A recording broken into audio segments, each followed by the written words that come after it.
Hi, welcome to a brand new live watercolor tutorial. I'm so glad you're here. Today we'll be painting a black-capped chickadee. So let's get started. I'm going to turn my camera around. All right, so this outline here that I have on my watercolor paper is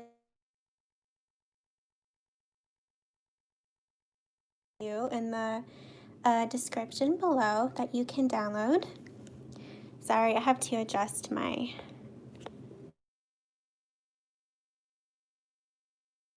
Good morning. Okay, so yeah, this outline here is down below in the description for you to download. And there are also transfer instructions. And before we get started, I will quickly go over my supplies I'm using. Okay. Hi Joyce, hi Sydney, hi Angelica. How are you doing? How's everyone doing? Feel free to say hello in the chat if you're watching live, and if you're watching the replay, feel free to say hello in the comments. And okay, so my paper here is cold press watercolor paper from Arches, and this is a watercolor block. So this is the block here that I'm using. Hi Sarah. Okay, hold on just a minute. Okay. And my brushes here that I'm using are all from Princeton.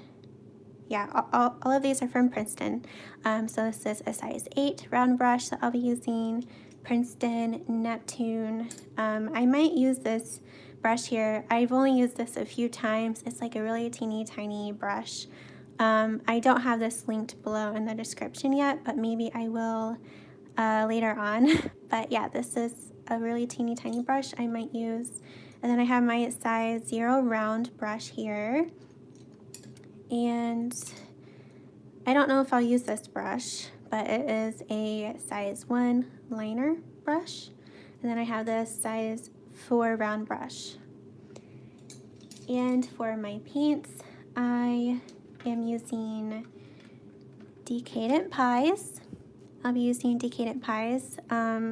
And I'll also be using Payne's Gray from Daniel Smith, Serpentine Green from Daniel Smith, and then I have this leaf green here. This is from Holbein, and all of these supplies are linked below for you in the description. And I think for the Decadent Pies, I might be using, I'll be using this red here, and maybe this white, and these browns, and maybe some of this gold here. So that's kind of what I'm thinking about using as paints. And in the description below, there is also a link to a reference photo of this chickadee bird for you. Okay, so let me know in the chat or in the comments below if you'll be following along with me, painting along with me. And yeah, I'd love to know. Okay, so I think the first thing I'm going to start with is his eye, like around his eye and his eye here, and then like his face. So I'm going to start there, and then we'll see how we'll go about after that. Okay. Hi Aditi, how are you doing? Okay. So his eye, I'm looking at this reference photo. Yeah, his eye is like black. There is like a little glimmer.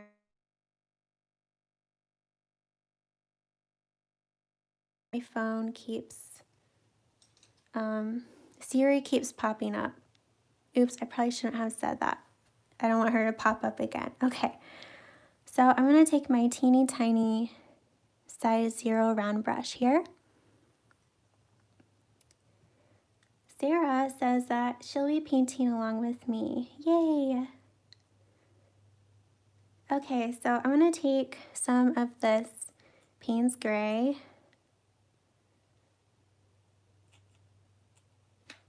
I'm just going to put some on my palette here. Hi, Claire. I'm assuming Quinn is probably with you. Hi, Quinn. Okay, so I have some Payne's Gray here on my palette, and I added just enough water to make it like easy to paint with.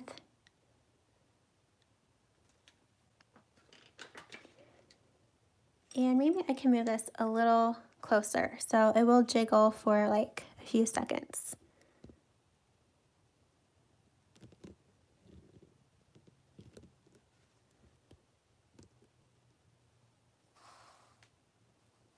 Okay, so yeah, I'm going to start with his eye here.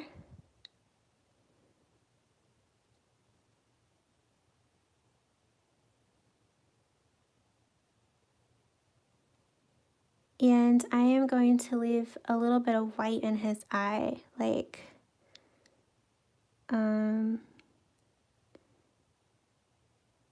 in the upper left corner.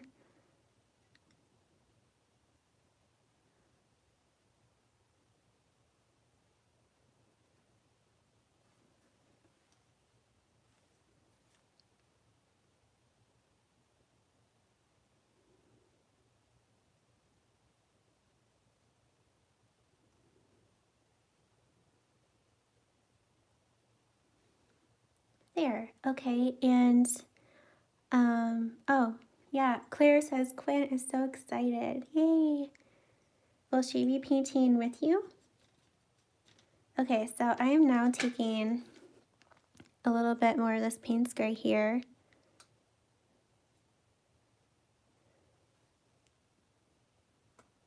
Hi, Desiree. I hope you're doing well. How are you? Okay, so this upper part here of his head is black. So, and for black, I'm using Payne's Gray. So I'm just going to, let's see, how do I want to do this? I think I will leave a little bit of, like a little sliver of white right underneath his eye here. I know that he doesn't have this in the reference photo, but I kind of just, I don't really want to paint all of his head the same color as his eye, if you know what I mean. So I'm just going to leave a little sliver of white for now.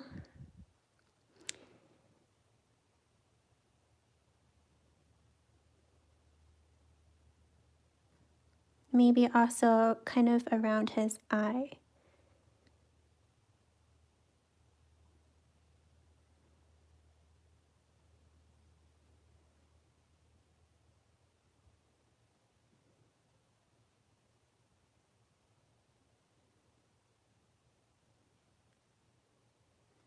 And then I will go ahead and paint with this same black color kind of up to his pupil, just like in this corner.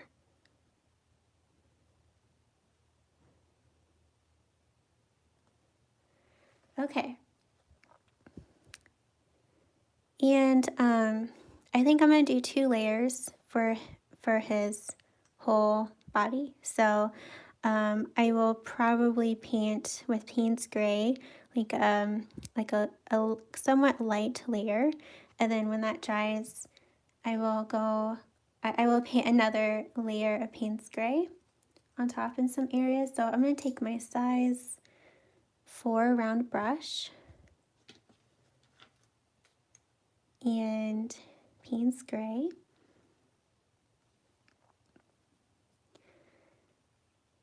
So if you're not painting this bird with me, what are you working on? What have you been working on lately? Like with art?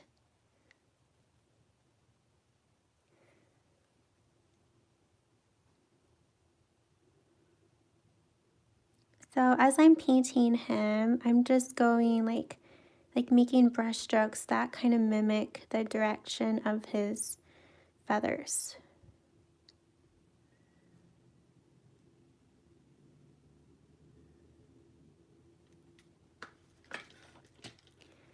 And I think actually I'm going to move back to my size 0 round brush here, my teeny tiny brush.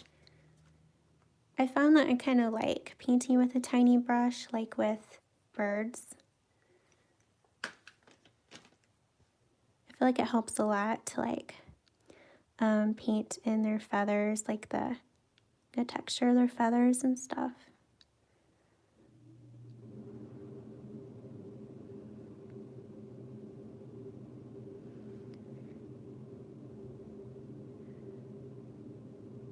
Okay, so yeah, after this layer, we will go back in when this is dry with another black layer, but just for some areas, because we do want some of this lighter Payne's gray to still show, to give him more depth so that he won't look so flat.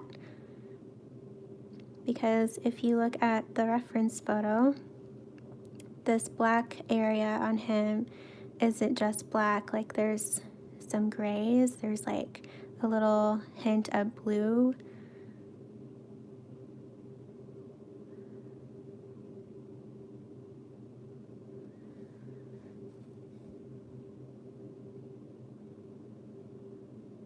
Okay, and then right around his beak here, he has some little feathers that kind of stick out.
Hi Michelle, good morning.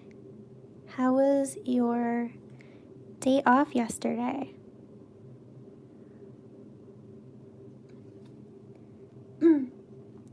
So Michelle, she just completed a 100-day challenge, and she painted 100 tiny watercolor warm-up paintings in 100 days. Isn't that awesome? Have you guys ever done a 100-day challenge? Or like even like a 30-day challenge?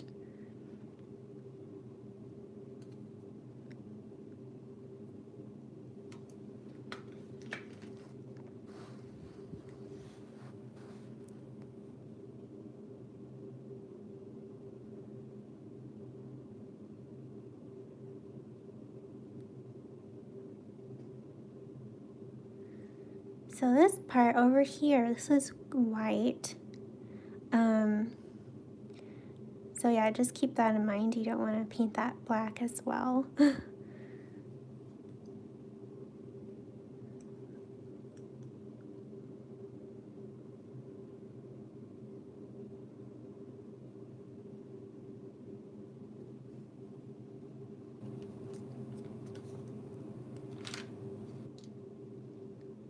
Michelle says, it was good, had a virtual training for work at home. Today I'm working from home. Oh, nice. Do you like working from home?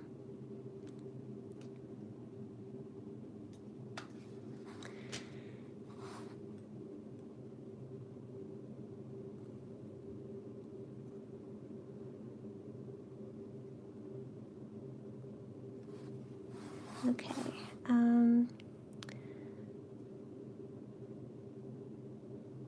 this black kind of trails down a little bit down here, like that.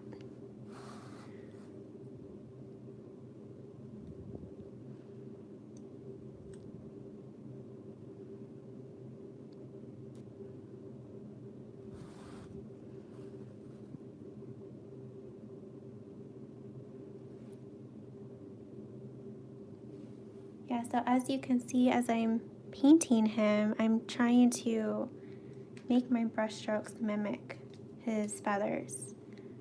Like, I paint in the direction of his feathers.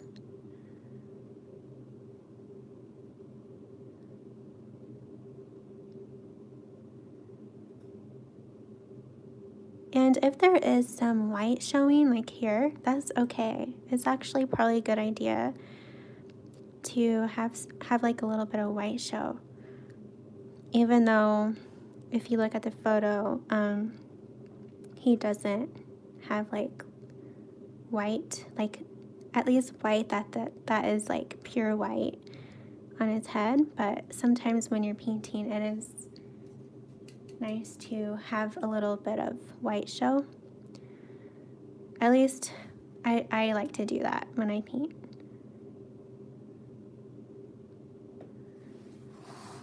Okay, I'm cleaning my brush only a little bit, and with some water in my brush, I'm just going to kind of blend this out because I feel like some parts are darker and some lighter, so I'm just going to kind of blend this out a little bit.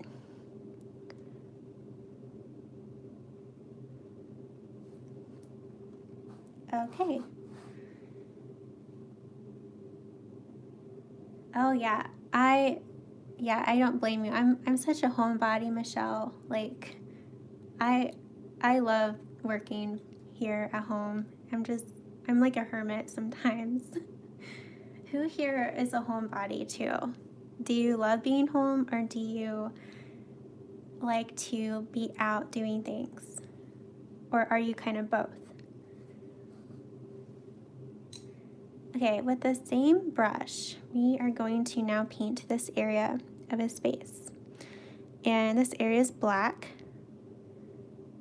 So we're gonna do basically what we did up here. So I'm gonna take some more Payne's Gray. By the way, if you're just joining us, this outline here of this bird is provided for you in the description. And there's also a link to a reference photo so that you can easily paint along if you want to.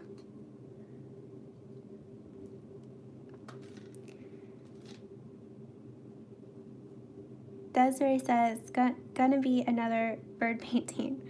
I love painting birds. I've found that they're like one of my favorite animals or like subjects to paint. Claire says, I am both, especially with 5 kids. Being inside with them can be a ticking time bomb. That is so funny. I can't relate to that because I don't have kids, but yeah, I can kind of see myself maybe when I do have kids, like being both. Wanting to go and do something and also just wanting to be home. Yeah, so as I'm painting this area too, I am going in the direction of his feathers, and I'm also doing a little bit of painting into the white like this because if you look at him, some of the white feathers kind of overlap the black feathers. So I'm trying to mimic that.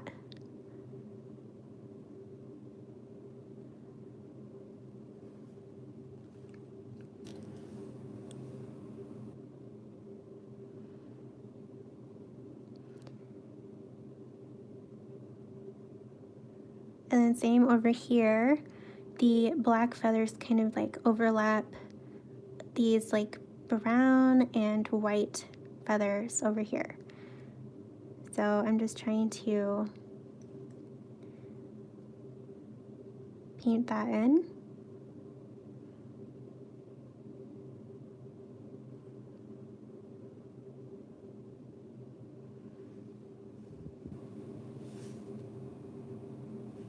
Michelle says, I'm an introvert, so this is right up my alley. I don't mind being out or social, but I have my limits. Then I want to go back home. It's my comfort zone. Yeah, that is totally me. Like, I do like to go out and do things, but I can only do that for so long until I start to, like, I don't know, just become really tired and just wanting to be by myself or like in my comfort zone, like my home. Hi Eva. She says today I can't be all the live or paint with you, but I wanted to say hi. That looks so good. I will paint it when I can rewatch the whole live. Yay. Yeah, I would love to see you paint this bird.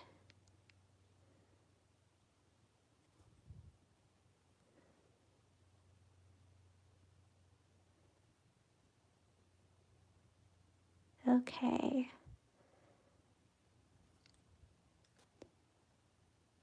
Yeah, I really like using my tiny brush for this bird. I have a feeling I might use this brush for like the whole painting, or at least just him. In case you don't know, it's the size 0 round brush. I think it's linked below. I think it is.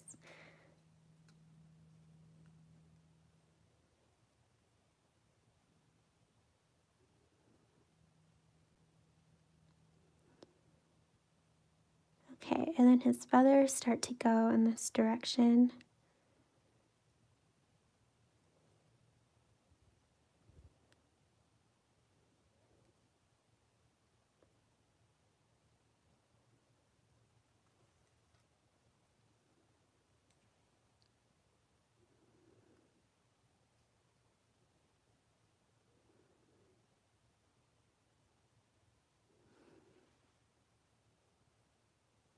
And yeah, as you can see, I am leaving a little bit of white.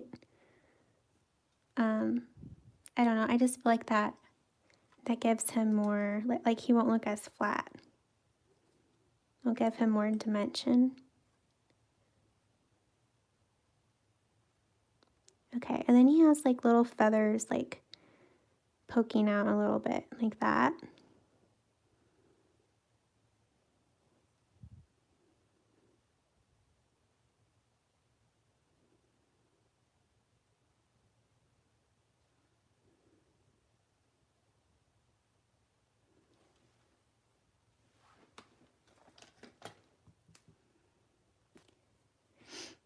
Okay, so now we're gonna paint in his beak, and his beak will probably use Payne's Gray again.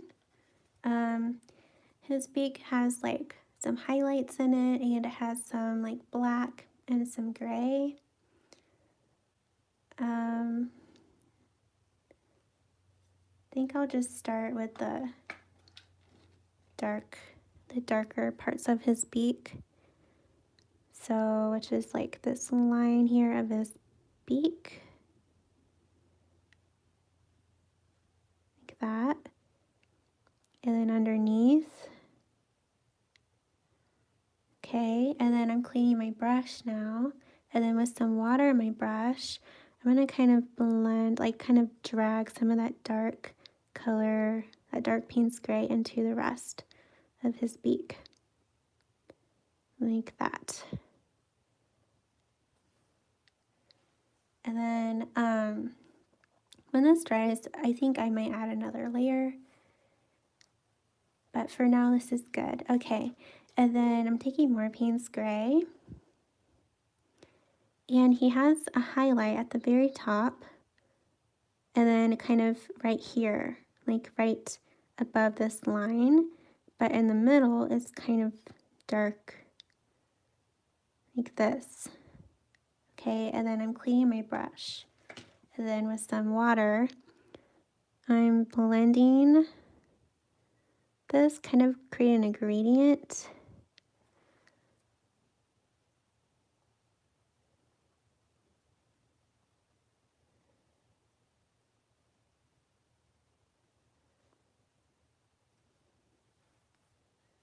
Okay, and then I think I might, when this is dry, I think I might just paint a line at the very top of his beak, just to kind of define his beak more. I feel like it kind of gets lost. So I'll probably do that when this is dry. I'm going to kind of make this a little longer. I feel like it's kind of too short. Okay.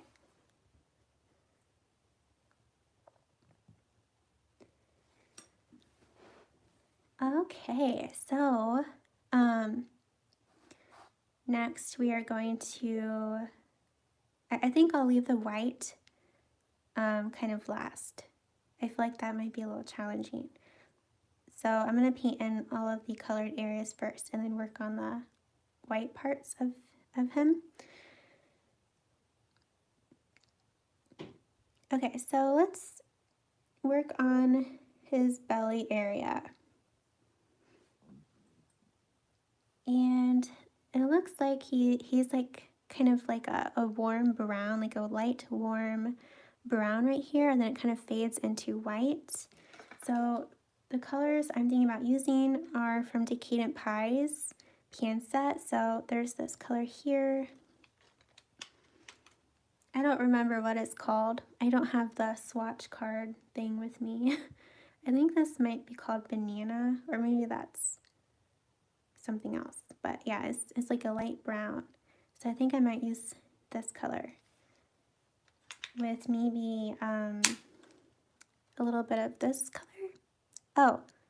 Oh, Claire says this is pumpkin. Okay, so I'll use pumpkin with a little bit of this one. Maybe this one's called banana. Okay.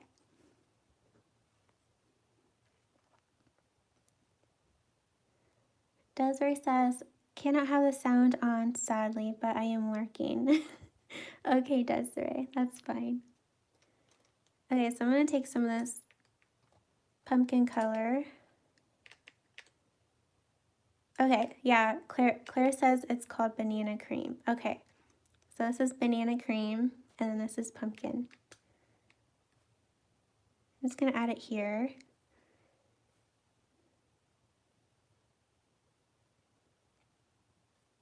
I'm just adding some water to it.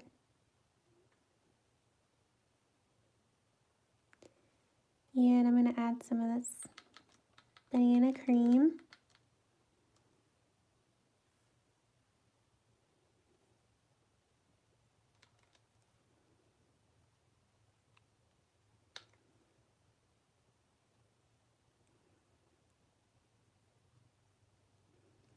And then I think I might also mix another color, basically the same, but with a little bit of gray in it.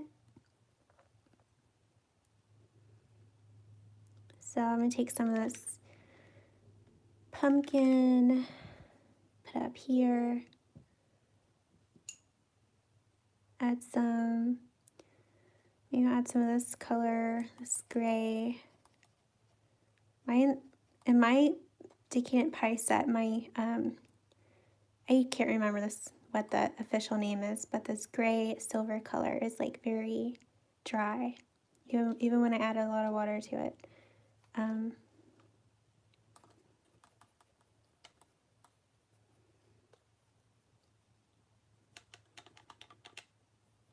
There, okay. So I'm going to take some of this gray yellow. I'm going to start with that, and okay. I'm just going to start painting with it.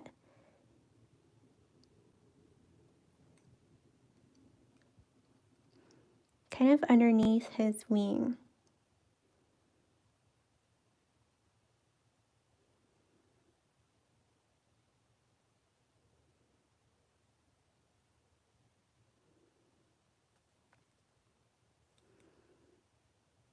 And then I'm adding some water to my brush. I didn't clean my brush, I just added a little bit of water to it. Kind of lighten this up a little bit as I go down.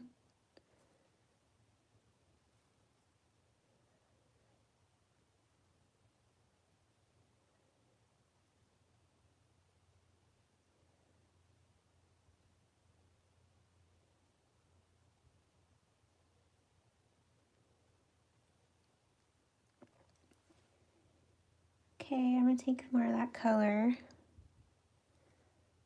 And I added more water to my brush. I feel like it's kind of dark.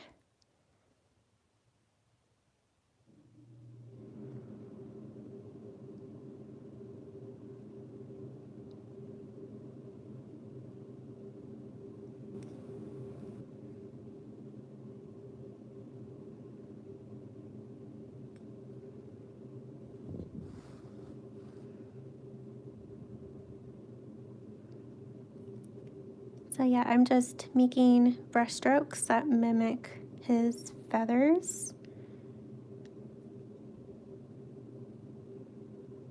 And there, I'm leaving some white areas. I'm not trying to fill in every single part of my paper right here.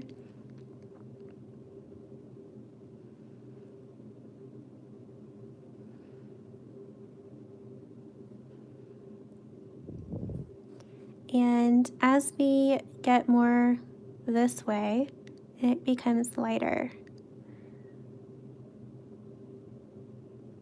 So to make this lighter, I'm adding more water to my brush.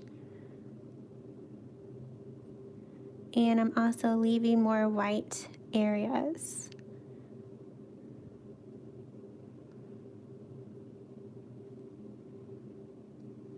Okay, and I'm going to take more of this color.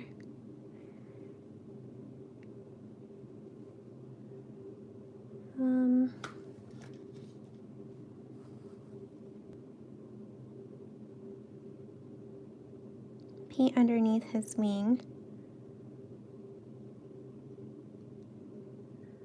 Like this.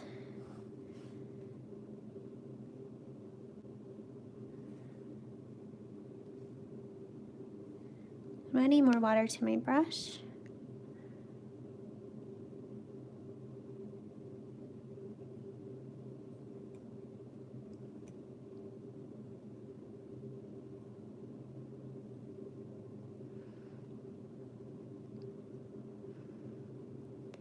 And I probably will add another, oops, oh my gosh. I keep hitting my tripod and I just like messed up. Okay, I'm taking a clean brush, but with some water, and I'm just gonna kind of mop up this color a little bit. Sorry about that. Okay.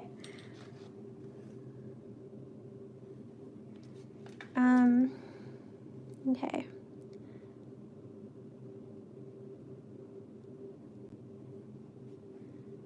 I really like this gray, yellowy, brown color. I'm gonna add some more of gray to my paint, my yellowy paint here.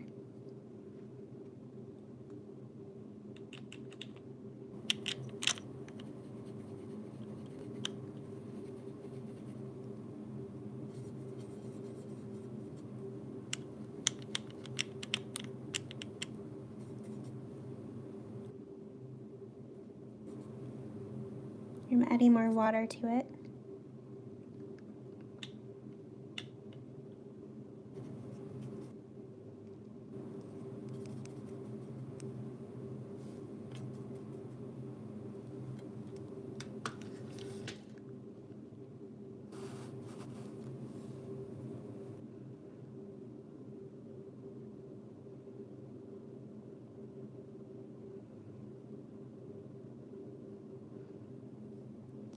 So I don't know if all of you know, but I am currently, what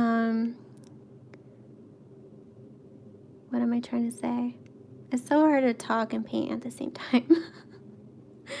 But my butterfly, my new watercolor butterfly challenge has officially opened up for signups.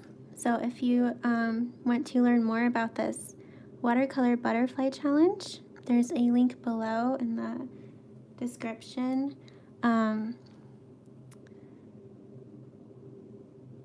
Okay, I lost my train of thought again. There's a link below in the description. But yeah, it's going to be really fun. I give you some freebies. When you sign up, you'll get them automatically. And the challenge starts in August. I think it starts August 11th. And I'll be going live for all of the butterflies. So to only get access to get access to the live videos, you have to sign up for it, for the challenge. And we'll be painting 5 different butterflies together in 10 days. And yeah, I'll be going live for all of them. And even if you can't do the challenge during those dates, you can still sign up and you'll still get access to everything. And you can do it on your own time. So yeah, that's really exciting. Those of you who are here now live, or if you're watching the replay, who has signed up, I am so excited about it. Hannah has, I know Hannah has, Sydney did, and Sarah. Yeah, I know you guys have.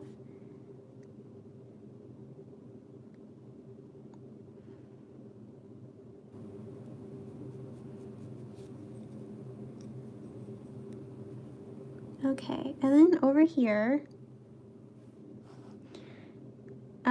he's like very feathery, and it's like kind of light.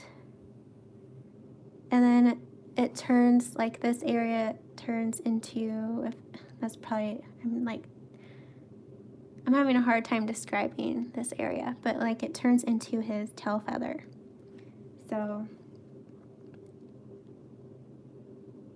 okay, those brush strokes were kind of dark, so I added water to my brush and I'm kind of blending them out a little bit. And I know this area here is very light, like it's kind of white, but I am going to outline it a little bit to help him stand out against the white paper, like that.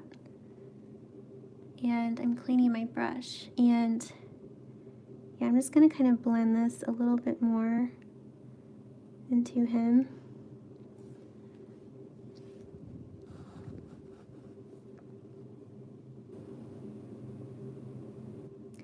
Hi, Marie. Oh my goodness.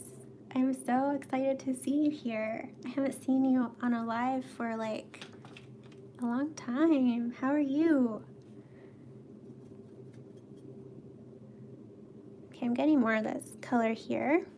She says, "Hi Allison, I'm just heading off to bed, but thought I'd pop in and say hi. This is looking great. Your paintings always look amazing. Thank you." And then she says, "I wish I could paint, but I'm in bed." Oh, that's okay. I know it's like really late where you are. Okay. I need to add some more gray to this.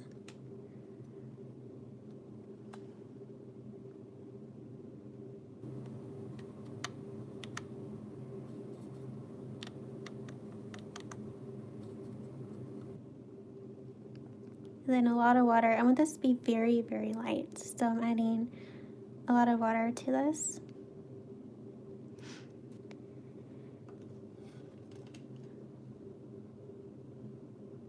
Okay, it's still kind of dark, so I'm adding more water to my brush.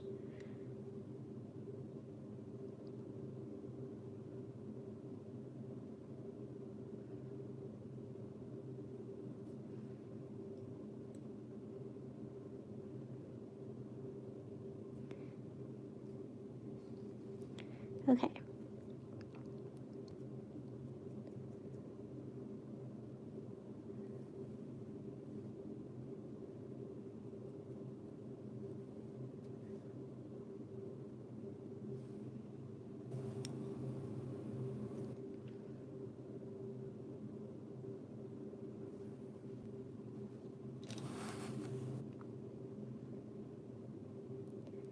Ella says, I didn't finish the last butterfly challenge yet, but I am excited as well. Yay!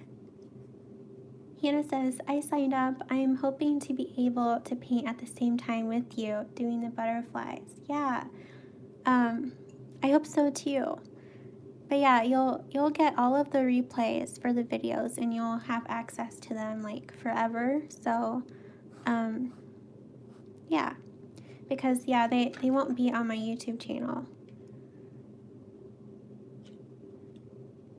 Okay, so I think I'm gonna add some gray over here and kind of blend that into this area that is supposed to be white.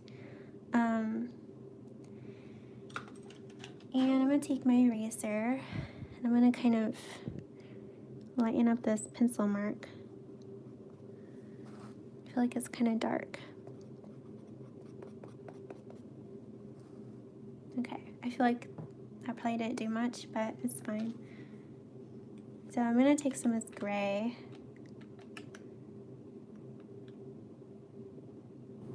Oh, you can't even see. I'm just gonna add it here with a good amount of water.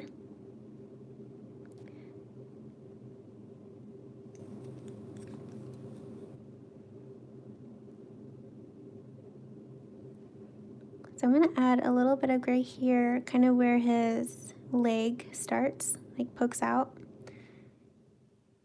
And then up here along this black area.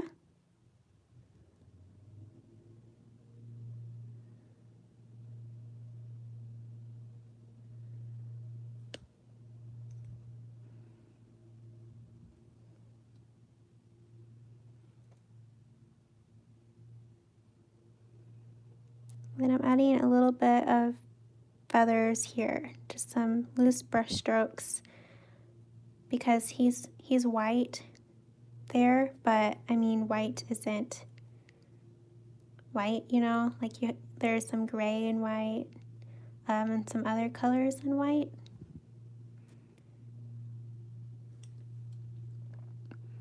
And I'm gonna add some feathers on the outside, kind of to help him stand out more against the paper. Oops, sorry. Oh my gosh. I keep hitting my tripod. I'm gonna move this up a little bit.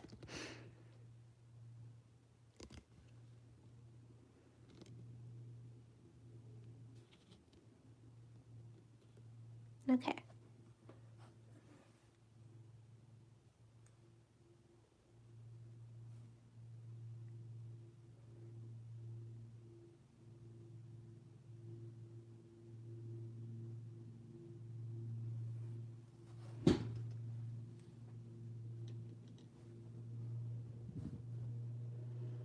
And it looks like he has like a shadow here.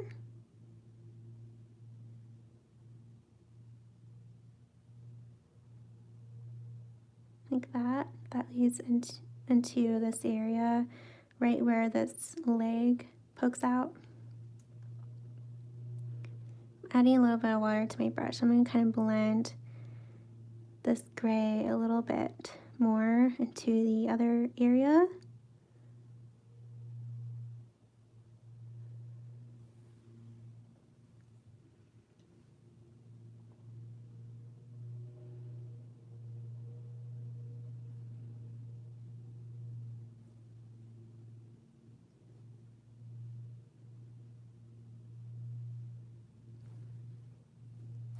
Alright, I'm going to take more of that gray.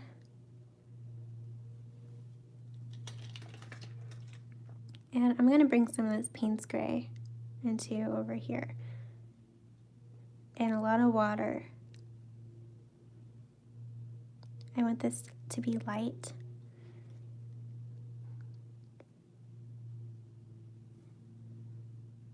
I'm just going to add a bit more depth to him.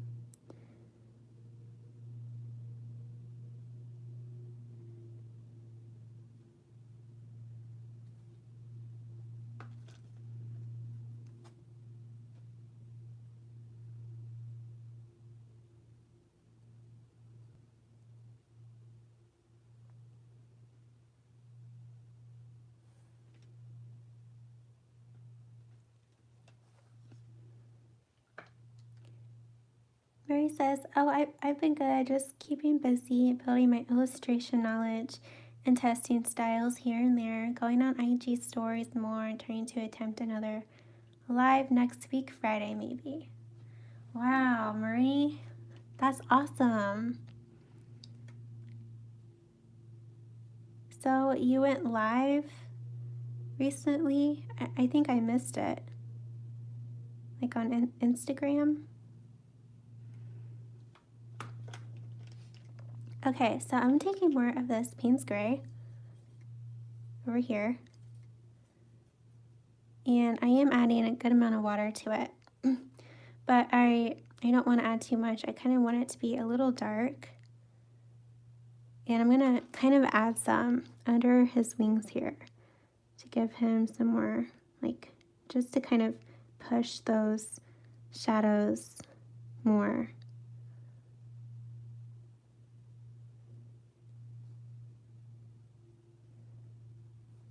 Okay, I'm cleaning my brush. Then I am kind of blending this Payne's Gray a little bit.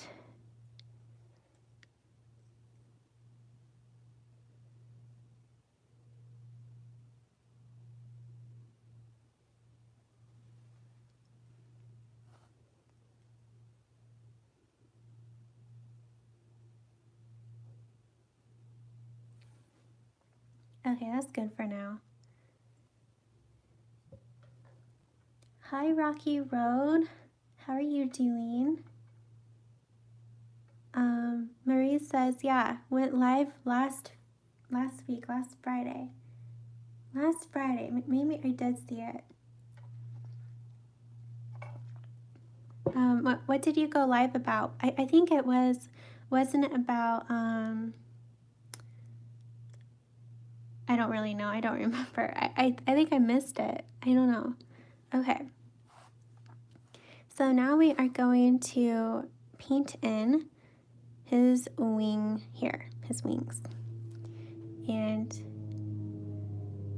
okay, I don't know if you hear that, but there's like a really loud plane. All right.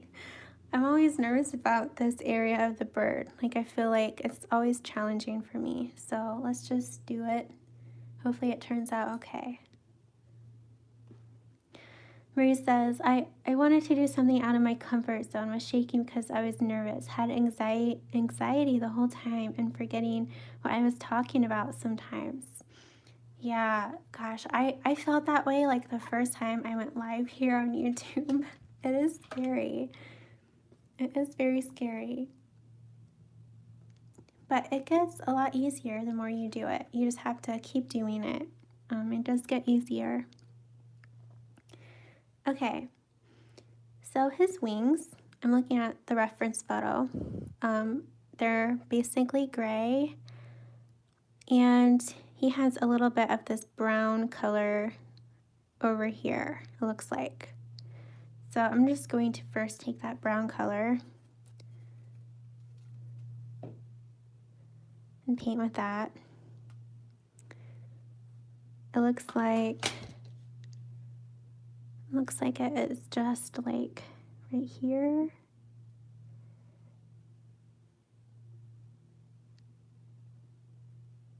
Like that.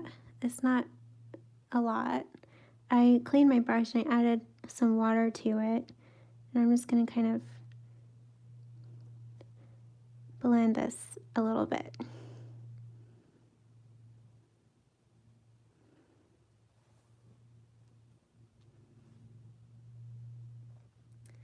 Sarah says the bird is looking great. Thank you, Sarah.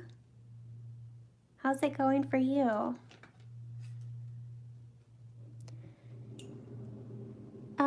If you guys haven't already, I would really appreciate it if you could give this video a thumbs up. It'll help my channel and it'll help more people find this live video. It would just mean a lot to me. I feel awkward. I always feel awkward asking this. But yeah, it would just mean a lot to me. Okay, I'm taking more of this Payne's Gray. And I think we'll start light, very light. So I'm actually going to mix some gray up here with a lot of water. And I think I might, okay, I think I'm going to get another gray. Hold on, just a few seconds.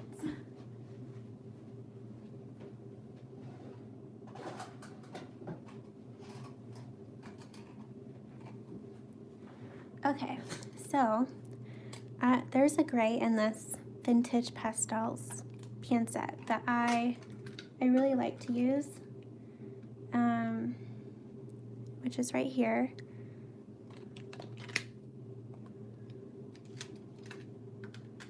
It's kind of like a warm gray. I like to use this sometimes. So I'm going to use this gray.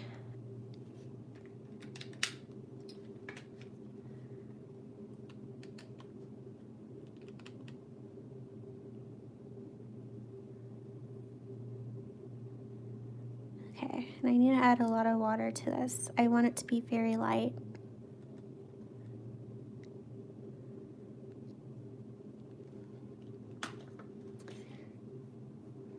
Rocky Road says, I'm a big fan of your channel. You inspire me a lot. Aw, thank you. I love your style and your videos help calm me down when stressed. Hope you and your family are all safe. I am always happy to see your videos. Aw, that means a lot to me. Thank you. I am so glad you like my videos and that they help you relax. Maria says, yeah, a friend and I were having an open discussion with friends about our art process, inspirations, Instagram tips for self-taught illustrator artists, and just random questions here and there. That's great, Marie. It's always nice to like connect with other artists and like help each other out because it's hard. It's hard to be an artist. Even if you're not selling your art, like it's still challenging because you're always like wanting to improve your art, and that's hard. And yeah. Okay, so in this area on his wing, it is a lot like this area here, like very textury.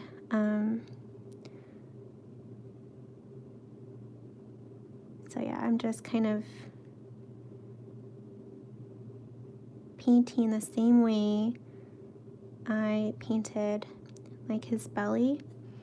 Okay, I'm cleaning my brush only a little bit. I still have a little bit of gray in it, and I added some water to it. And I just kind of want to lighten this up. And I'm leaving a little bit of white just to give him more dimension. And I'm painting some of this gray into this brown area.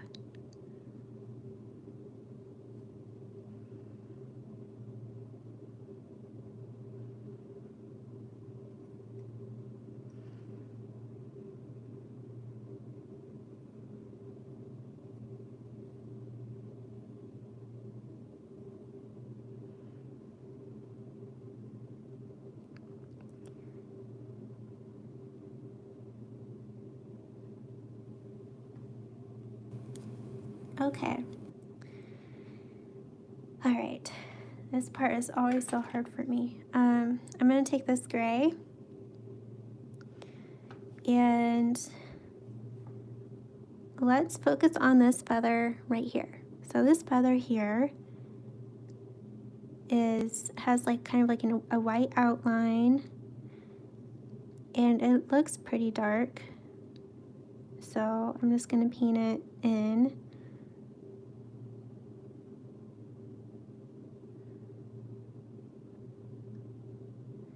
I'm not going to go like all the way to the edge of his feather because it looks like he has kind of like a white outline.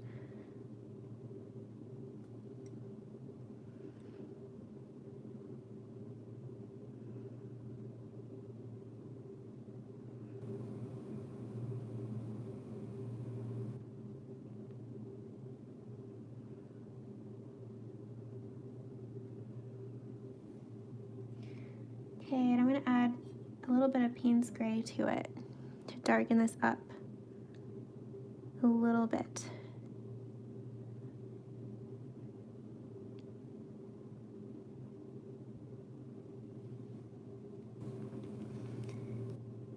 Okay. Grabbing some more of this gray. Now I am going to paint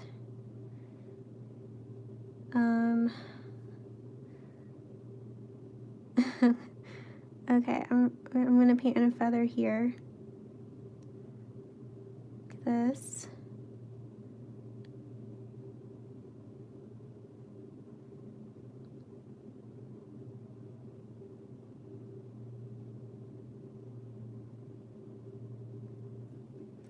Cleaning my brush, and then with some clean water, I'm going to kind of blend this, create a gradient like that, so that it's like light gray, and then on the edge of the wing here it's dark because there's like a shadow.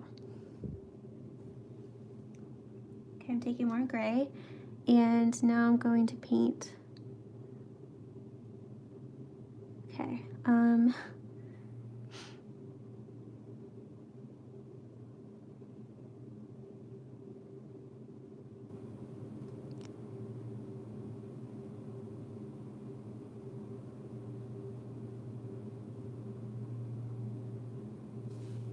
okay, and I'm cleaning my brush and then blending with some clean water. Blending this, creating a gradient.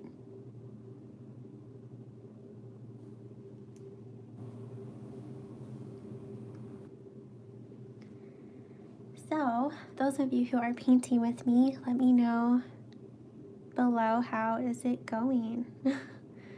Are you at this point where I am? Like, are you painting these feathers?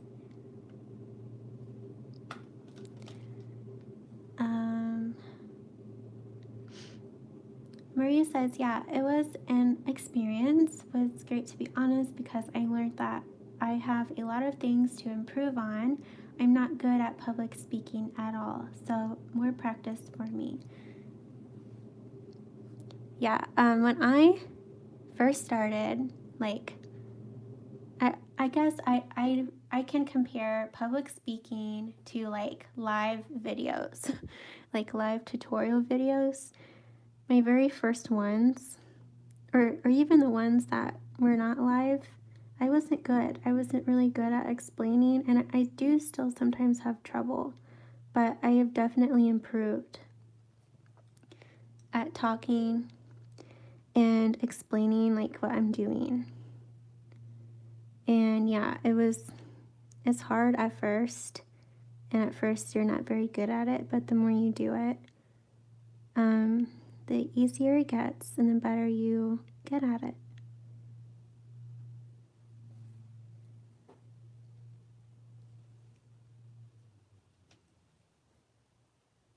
Yeah, so for these feathers, I'm basically doing the same thing. I'm like painting in like the shadow of the feather, cleaning my brush, then with some clean water, I am blending that shadow into the rest of the feather to create like a gradient.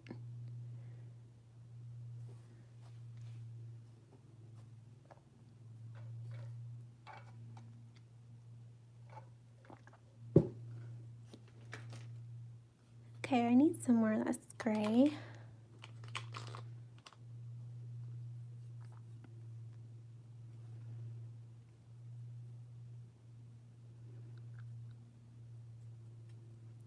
I might add a little bit of Payne's Gray to it.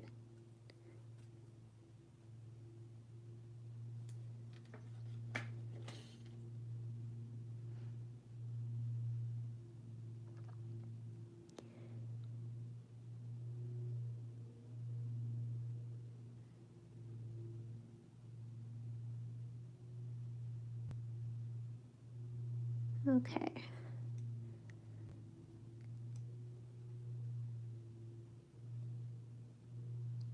And when I drew out this outline of this painting. I intentionally did not draw every single feather I saw because it would just be too much. I like to kind of keep things a little simple, like not draw everything I see, like on things I paint, like on birds or on flowers. It's okay to like not paint everything you see. Okay, I'm cleaning my brush, and then I have some clean water, and I'm just kind of blending this because I think these like little feathers kind of lead into over here a little bit. And I'm taking some Payne's Gray too.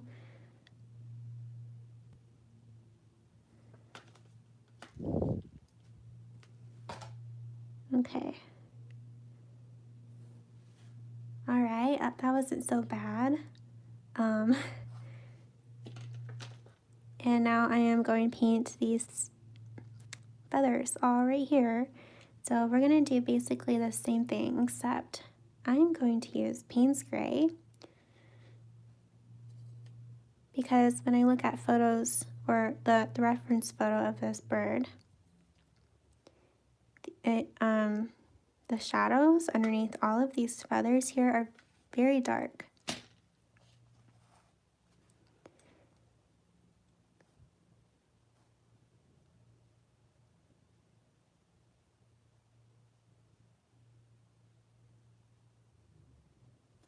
Okay, and then I'm cleaning my brush and then blending this shadow a little bit into the feather underneath.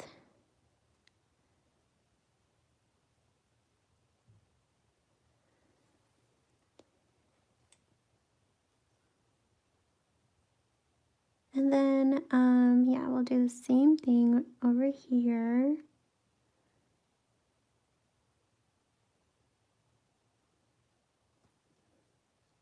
Cleaning my brush.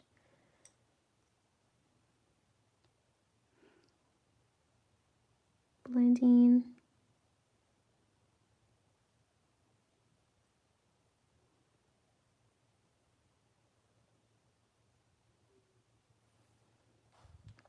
I probably will go back in with another layer when this is dry, and basically all of this, go back in and add a little bit more to it.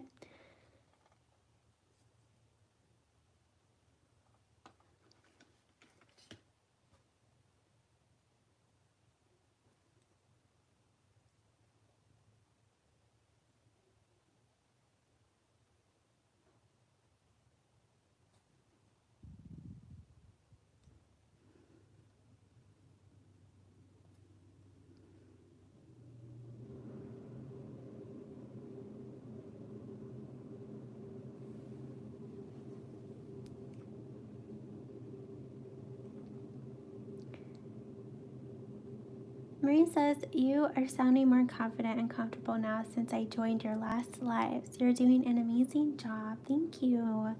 And she says, anyway, your bird is looking beautiful. And she says, okay, I better go before I drop my phone on my face. Enjoy your live and hope everyone has a great day. Bye, Marie. Good night. Thank you for hanging out with us for a little bit before you go to sleep.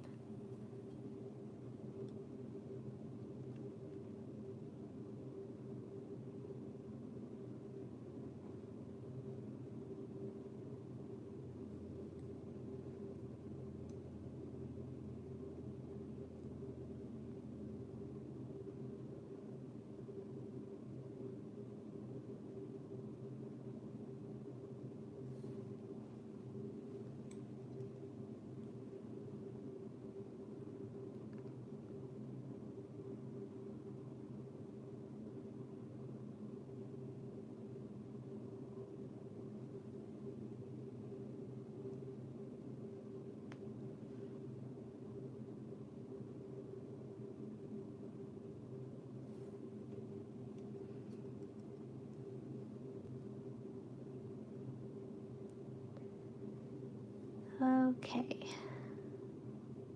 And there's like I drew like a short feather. There's like a little short feather.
Yeah, I feel like this gray is like way more blue than this gray up here. So yeah, I probably will go back in and add some of the Payne's gray in this area just to make it look more balanced.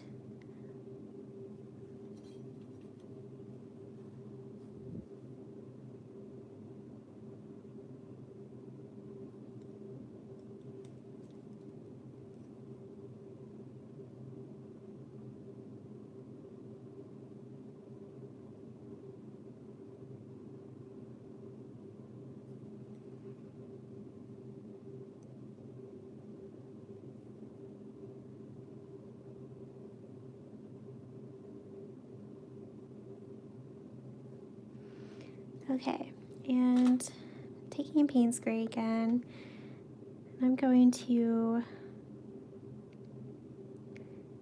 add some more over here.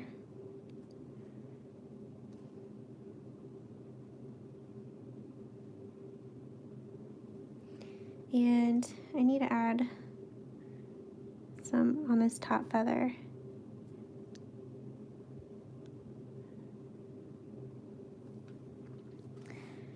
Okay, oh wait, I do want to add a little bit more over here.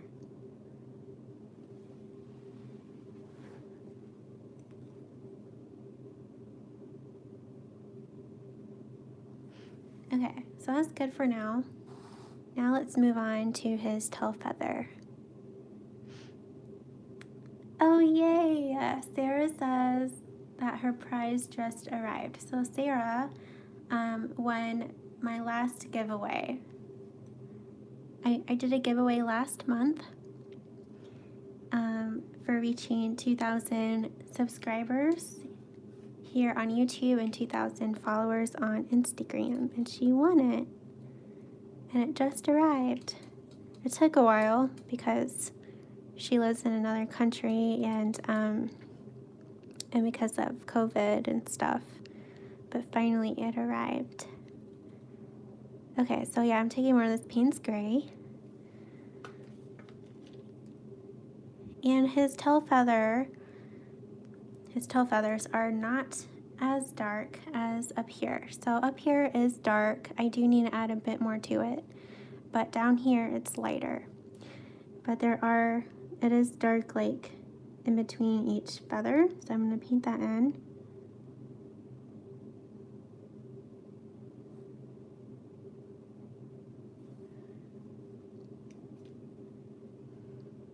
Okay, I'm cleaning my brush, and then I think actually I'm going to add a bit of Payne's gray down here on this feather, like that, and then cleaning my brush, and then kind of blending this with some clean water.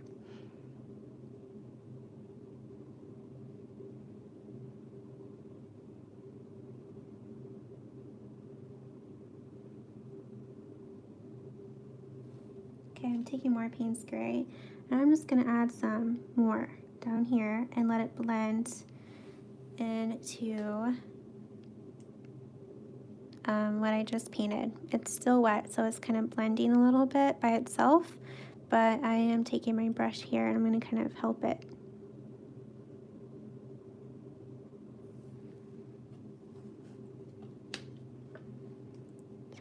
And I'm taking more Payne's Gray.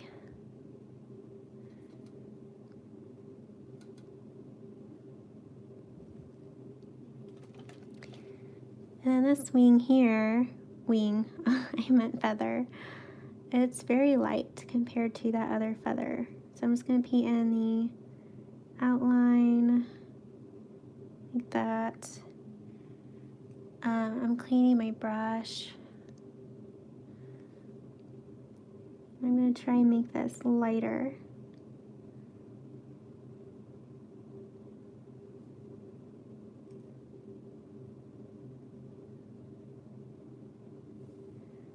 There, okay, and then this next feather, I'm taking Payne's Gray again,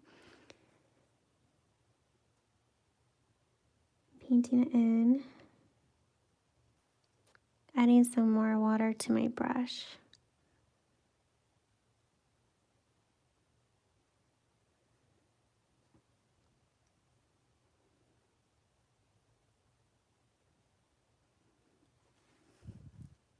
There, that's good. Okay, now let's paint in his feet. And then we will paint in the white area of his face. And then we will add more detail and more depth to him. And then we will move on to these leaves and mushrooms. Okay, so for his feet, I'm looking at the reference photo and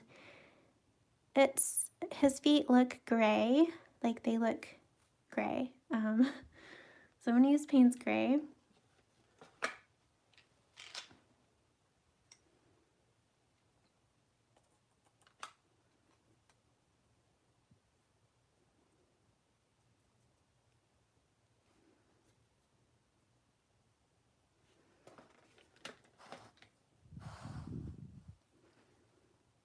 Okay, so his leg is darker up here. So I'm going to start up here with the Payne's Gray in my brush. And yeah, okay. And I'm cleaning my brush and then with some water, blending this into the rest of his foot.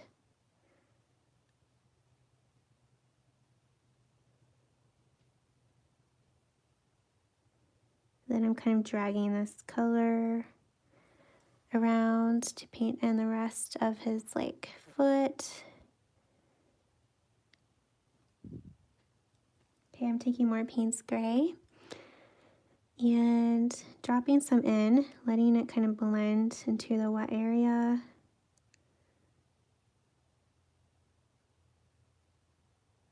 And then he has another, like, do I call them toes? That's probably not the right term. Okay, and painting this in.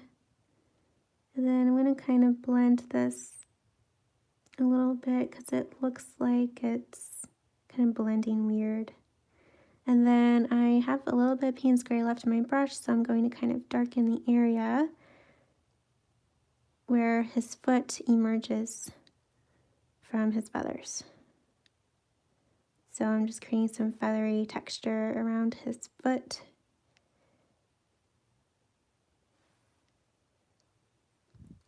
I'm taking more Payne's Gray and I'm going to paint the bottom where his foot wraps around the branch.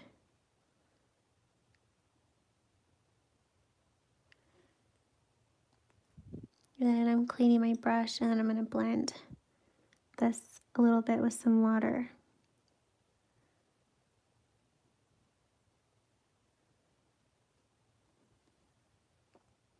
And I'm taking more Payne's Gray and I'm going to darken up his leg.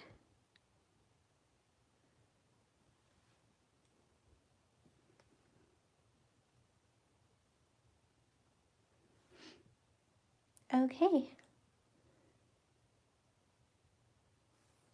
Now we're going to paint his other leg. Sarah says, thank you for the picture and stickers. They are lovely. You're welcome, Sarah. I hope you enjoy them.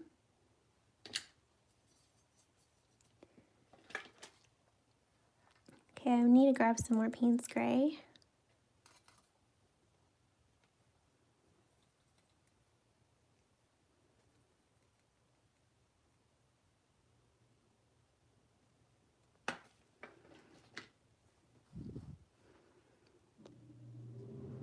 Okay, so I forgot to draw in this other part of his foot. But I'm going to start at the top of his leg with this Payne's Gray.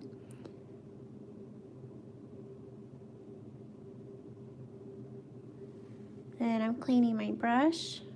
Then I'm blending with some water.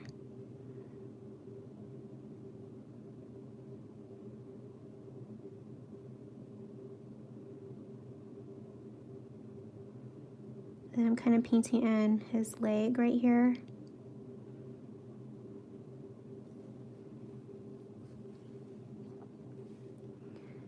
And going to paint in his other toe, and then this toe, or claw, I don't know what they're called.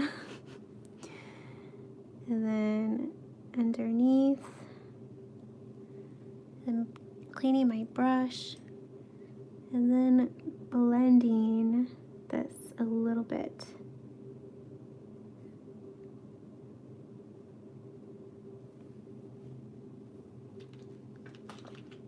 And then I'm taking more Payne's Gray.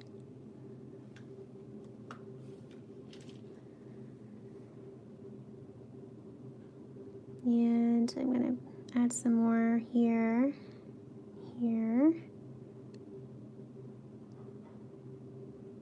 I guess I'm not too worried about the detail on his feet because they're not like the focus of the painting. I don't want to add so much to them that they stand out, if that makes sense. They're just kind of there. I don't want to like, yeah, okay. That's good. That's good for now. Okay, so let's finish up his face. How are you guys doing? Those of you who are painting with me. Are you enjoying painting this chickadee bird? Black-capped chickadee? Okay, I'm taking more Payne's Gray, although I took way too much. And I need to add a lot of water to this because I want it to be very, very light.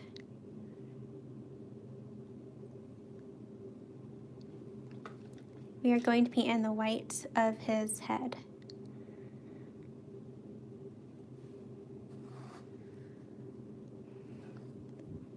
Okay, so in this area here, there's like a lot of gray, like it's kind of shadowy. So yeah, I'm just painting in little strokes to mimic feathers.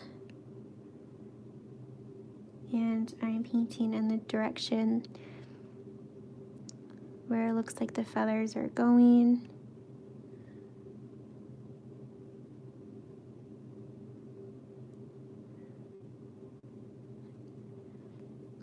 I'm cleaning my brush, and then I'm kind of softening up this because I feel like it's very, I don't know, I just feel like it's kind of harsh looking.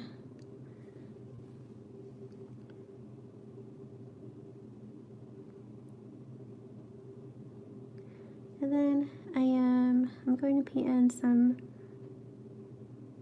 gray here along the black. Then with the paint in my brush, and I added a little bit of water to my brush, I'm going to keep painting in feathers. And it's very, very light. And I'm leaving a lot of white space as well because this is supposed to be white. I don't want it to look gray.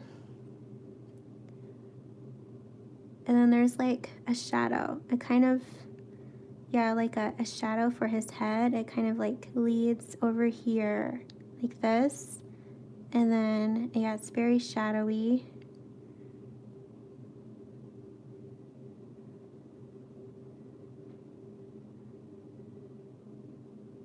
Okay.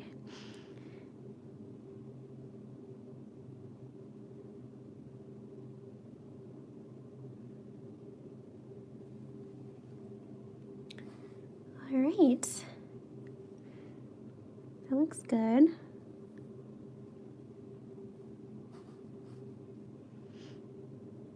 Desiree says, love this. Thank you, Desiree. I need a drink of water.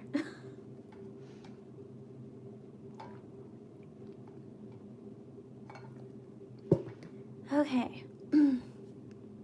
So now we have basically all of him painted in.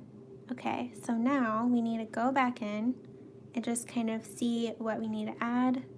I also want to kind of like push the shadows a little bit more. I want to add a little bit more detail and color. So let's do that. I'm going to start with the black area of his head. I feel like it needs to be darker. So I'm going to take Payne's Gray again.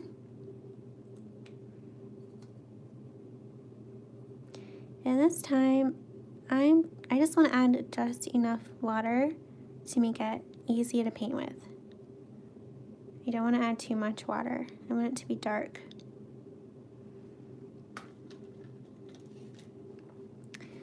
Okay, and I'm going to start around his eye. And I'm not going to paint in his whole head. I do want some of this light gray or light black to show. So yeah, I'm just kind of painting in feathers in the direction I see them.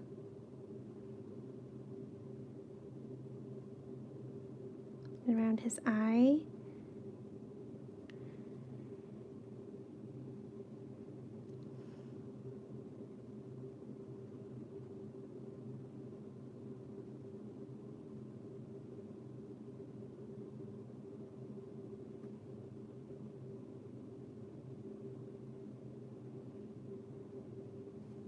I'm adding a little bit of water to my brush now.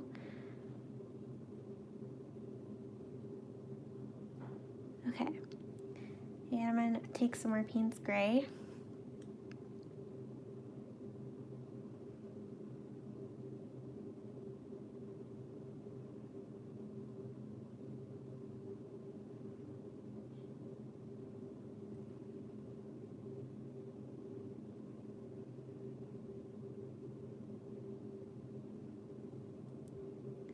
And I added a little bit of water to my brush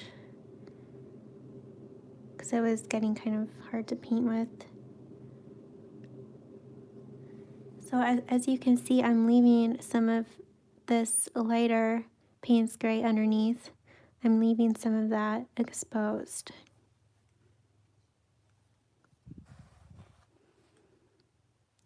I'm going to paint over here.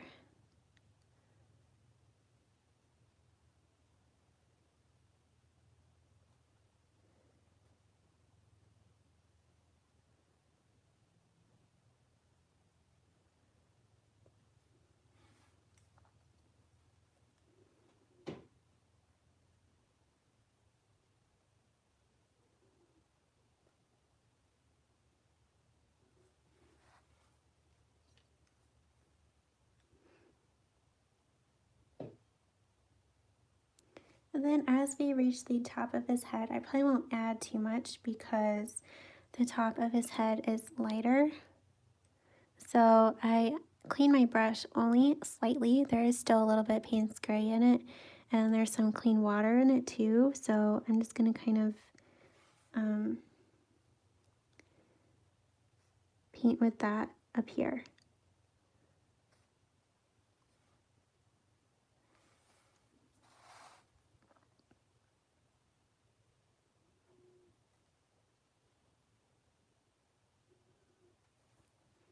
All right, now we'll do the same thing on the other black area.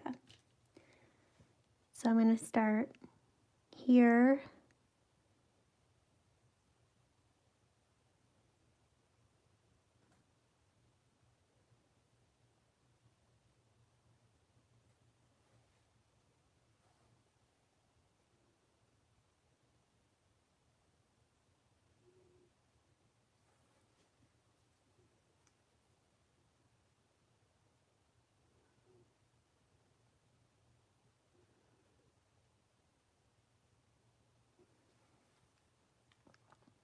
And then right underneath his beak is, yeah, it's fairly dark, so I want to kind of make sure I paint that in.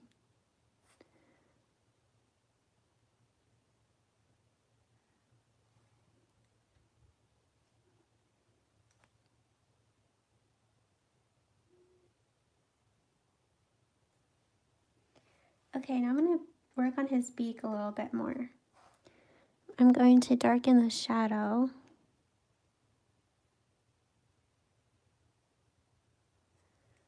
And then I'm cleaning my brush, and then with some water in my brush, I'm going to blend this a little bit. And then paint in a line for the top of his beak to help that stand out a bit more.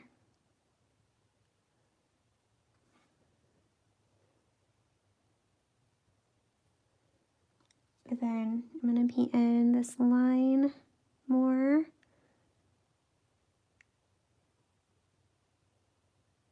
And then I'm going to blend with some clean water.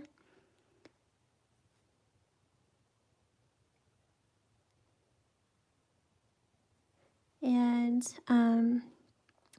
where his beak connects, or like where his beak meets his feathers right here, it is a little dark, like there's kind of like a shadow, so I'm going to add that in.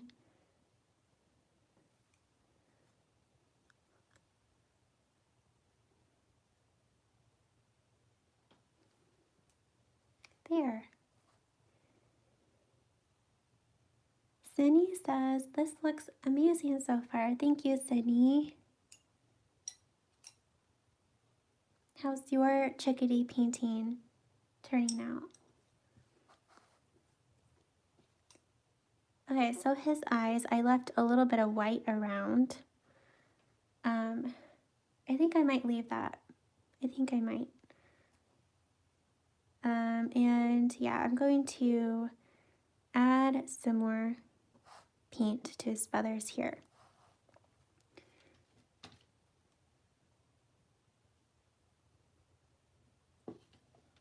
Okay, so I'm taking this Payne's Gray again.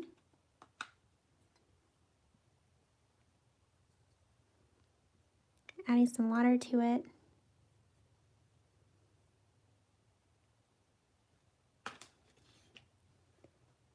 And I'm going to darken up these feathers. So I'm going to add some here. And then underneath each of these feathers. Okay, and I'm cleaning my brush. And then I'm going to blend with some water.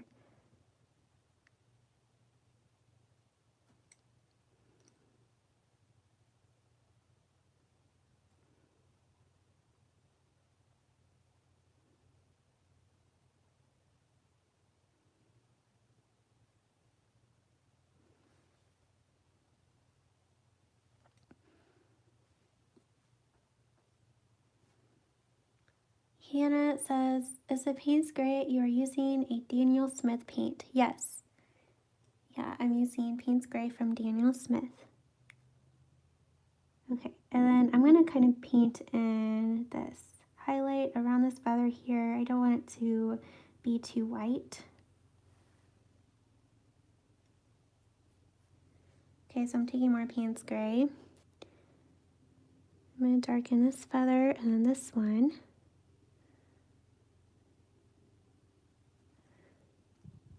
Then blending with some water.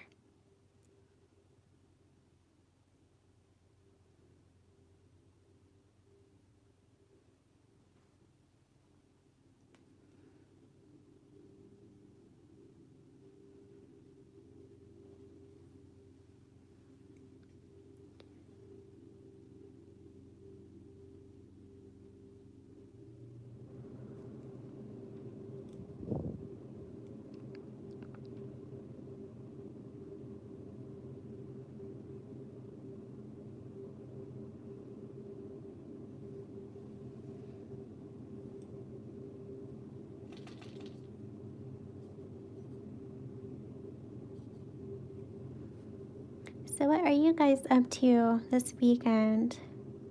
Do you have any plans?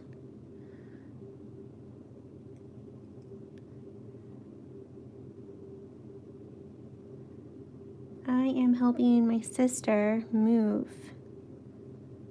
Her and her boyfriend are moving into a new apartment. So yeah, I'm going to help them move tonight and tomorrow.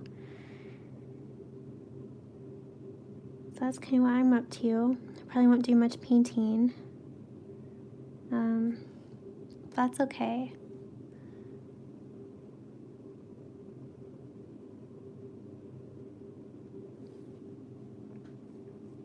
Okay, I'm now going to do what I just did over here to these feathers.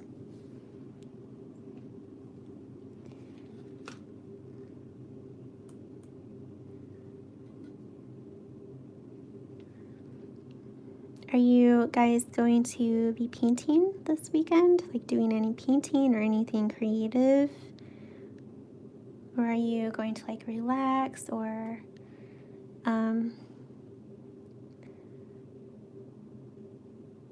see family? I don't know if where you live you are in lockdown or social distancing.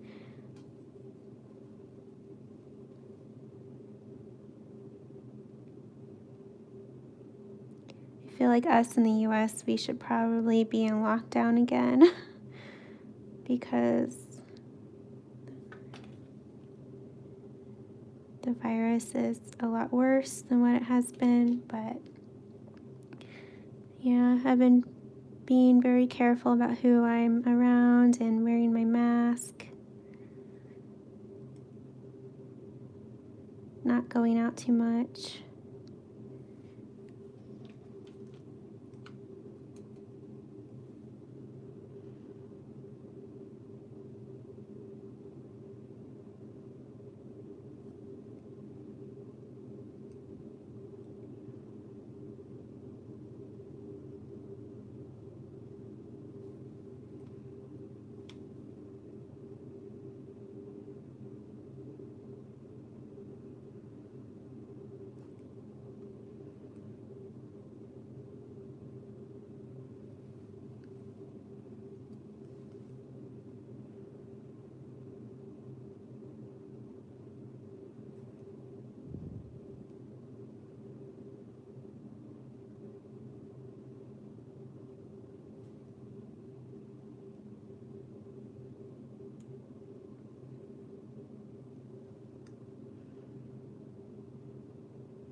I am loving how this bird is turning out. I'm like really happy with it.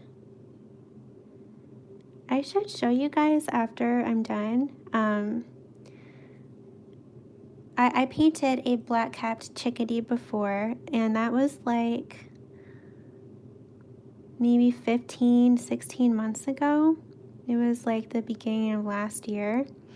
So I should like compare them. I don't have the original anymore, but I have a print of it. So if you guys want to see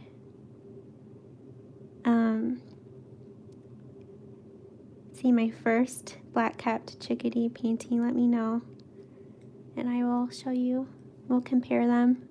It's just kind of really cool to like see how much you've improved over time. You don't really like see it until you or like notice until you like compare your older art to your new art.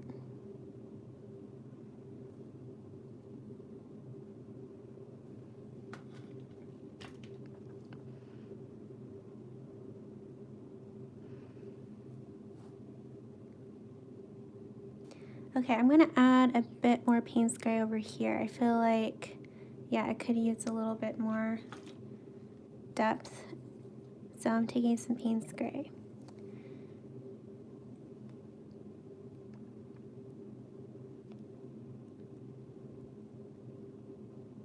So yeah, I'm just adding some here and there, and then I'm cleaning my brush and then blending this a little bit with some clean water. I feel like I say the same thing over and over, but it's just how I paint. This is just how I like to paint. I do the same thing over and over.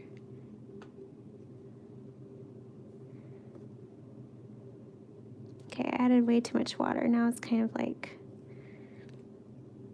no. Yeah, I added too much water. Now it's like the detail is gone. I'm gonna have to wait for that to dry and then add some more detail. Okay, I'm reading some of your comments here. Michelle says, we're thinking of going to the casino to walk around and hit the indoor outlet. We go early in the morning and usually leave before the crowds come. And then she says, our state is doing really well considering all that's going on everywhere else in the U.S. Well, yeah, that sounds fun, Michelle. That really sounds fun. I hope you guys have a good time. Hannah says, of course we want to see your other black-capped chickadee. Okay. And then Claire says, I'm going to have to finish with the playback. I love this. I'm not so good. That's okay, Claire. She says, but Quinn loved it. But she finishes faster than anyone. Have a fabulous weekend. You too. Thank you for joining us. Sarah says, I am seeing my parents tomorrow. That's wonderful. Yeah, I'm seeing mine tonight because, yeah, we're all helping my sister move. Michelle says, yes, I want to see. Okay. Okay, so I'm going to go get that other chickadee painting to show you guys. And we'll wait for this to dry, and then I'm going to add some more detail, and then we will start on the leaves and mushrooms. So hold on just a few seconds.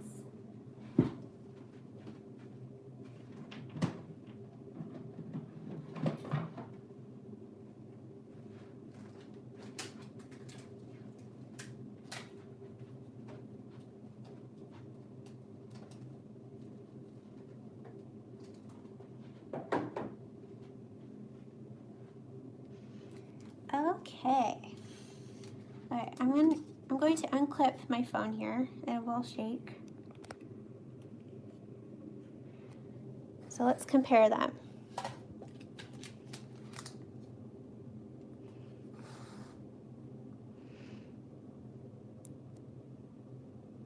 So yeah, as you can see,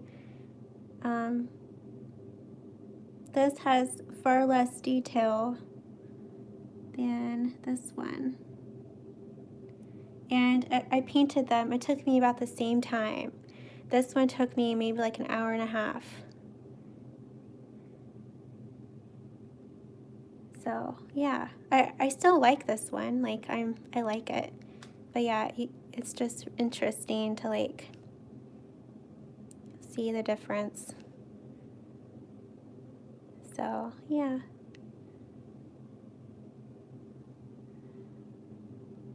I love him.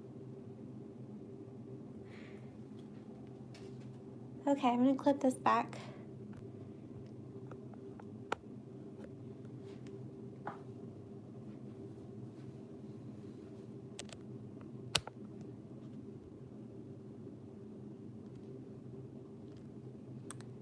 Okay. Yeah. Claire says Minnesota is lower numbers, but our number of people giving to other people is high. So we are going outside locations with masks. We will get some good hiking and hopefully. Oh yeah, hiking. That sounds so fun. I love exploring and hiking. Okay, yeah, this is basically dry, so let's finish that area. And then we will paint in the leaves and mushrooms.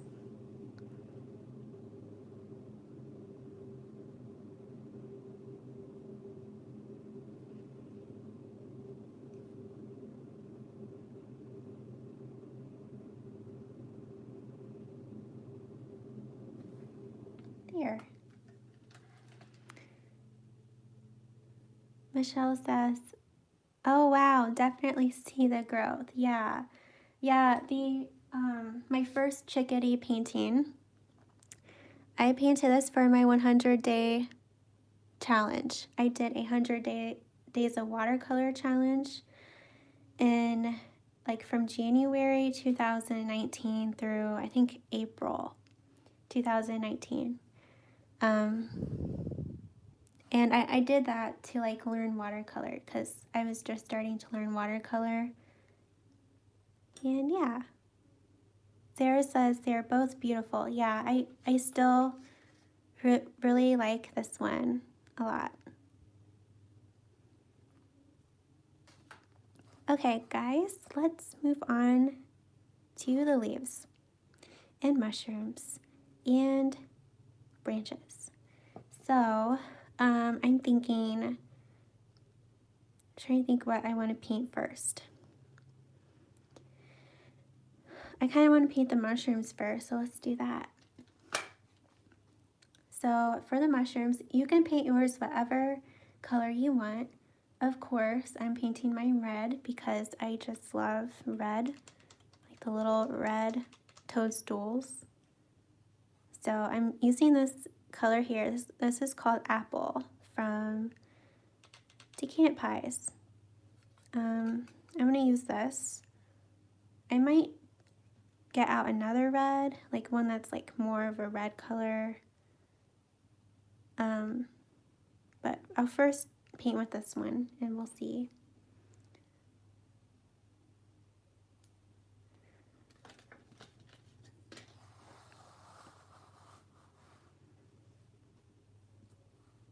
Okay, I don't have like a reference photo for these mushrooms. I just kind of like drew them out.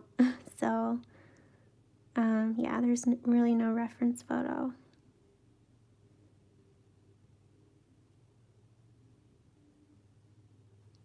Adding some more water to my brush. Yeah, so I'm probably going to do 2 layers. So I'm just painting this first layer here. I probably should paint it lighter than what it is. So I'm going to kind of wipe this away a little bit, kind of lighten it up.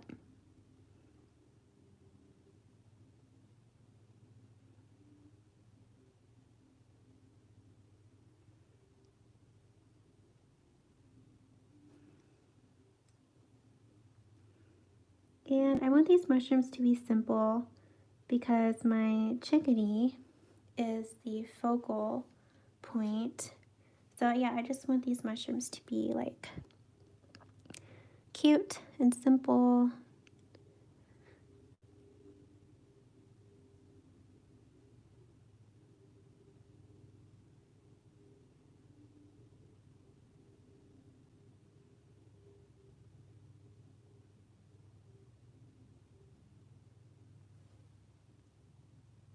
I think I forgot. There's like a line here for underneath the mushroom. I forgot to draw that in.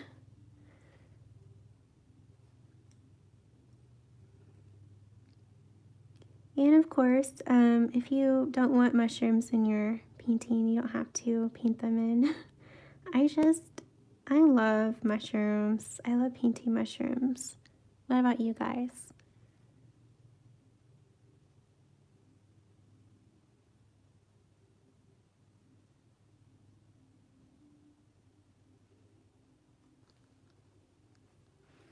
Okay, and then underneath the caps, I think I'll use some of this color here that we used in the Chickadee.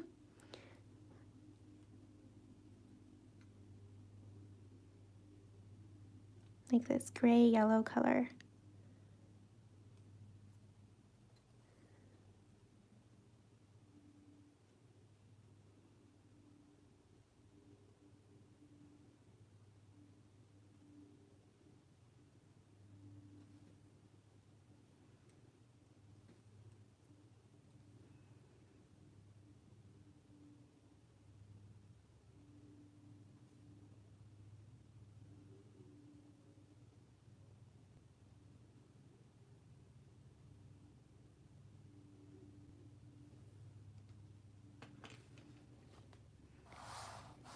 cute.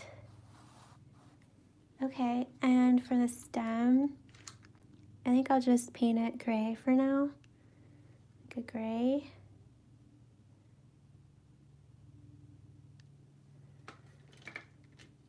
A very light gray.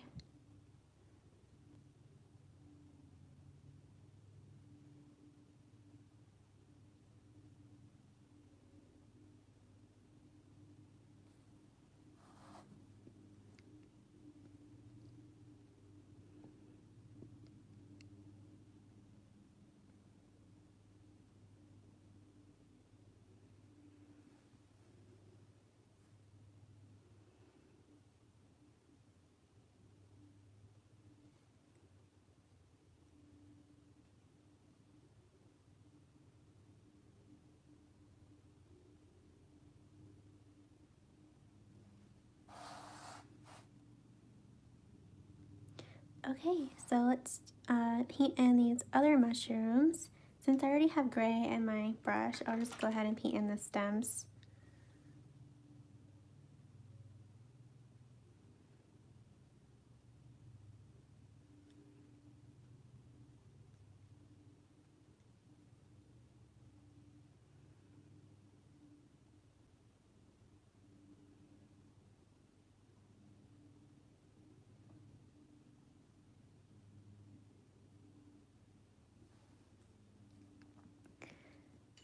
And now I'll paint in the red caps.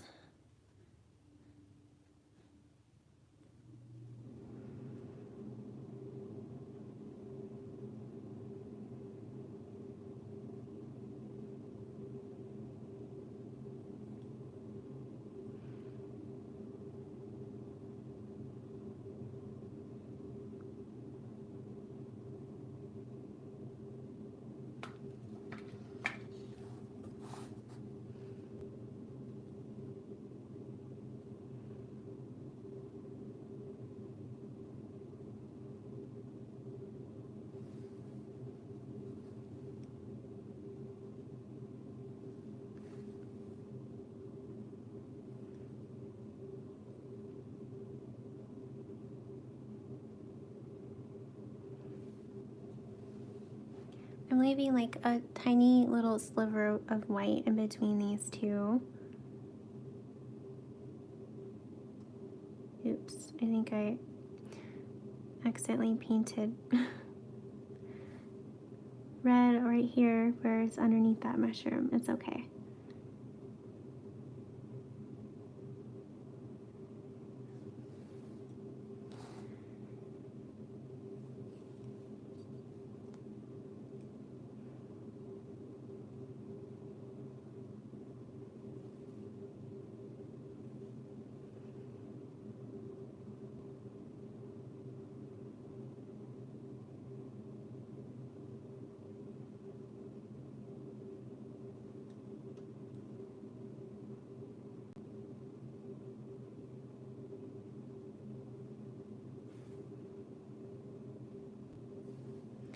Okay, and now underneath the mushrooms,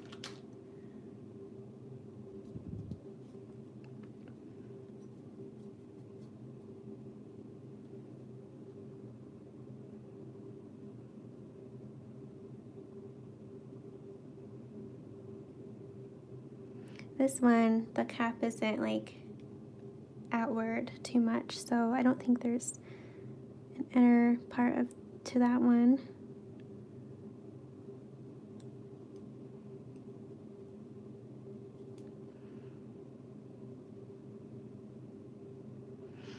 Okay, and we will add another layer to those mushrooms when they dry. Actually, these are probably dry now.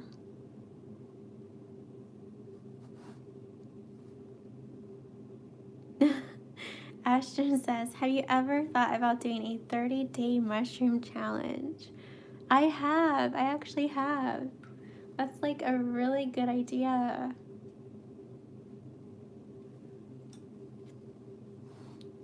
Maybe I'll do one. Yeah, that would be so fun. Oh my goodness. I think I might. I think I might do one soon. And like have you guys do it with me if you want. Yeah, but I agree, Michelle. Okay. So,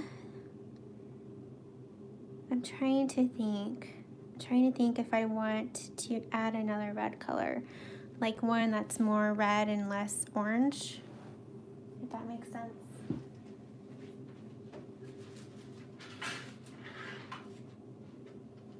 Okay, let's see what I have.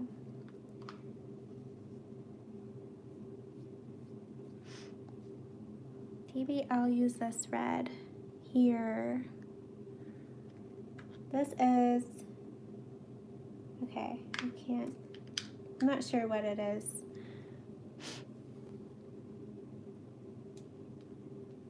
But it's like a really, like a dark red, like a really pretty red.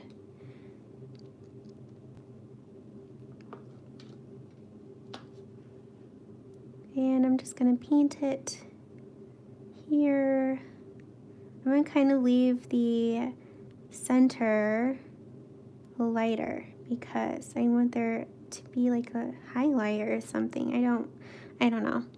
I don't want to just paint this one red color. I kind of want to like give it more depth. So yeah, I'm just blending with some water in my brush into the center. So there's like a little highlight. Yeah, I like that red a lot. Okay. Same here. So yeah, I'm just on the edge of the mushroom, just painting with this red. And then blending, I'm going to blend it with some water into the center.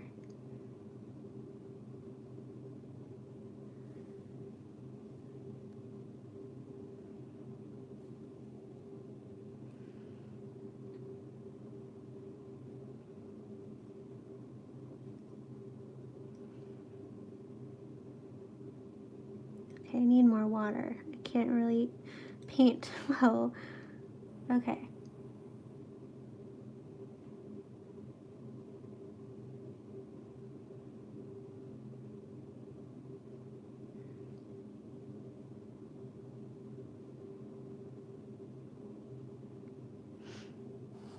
All right. Yeah, I like that red a lot. So I'm going to do the same thing over here.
I'm wiping some of this away in the middle to make a highlight. I feel like I painted too much red there. I'm adding some more around the edges.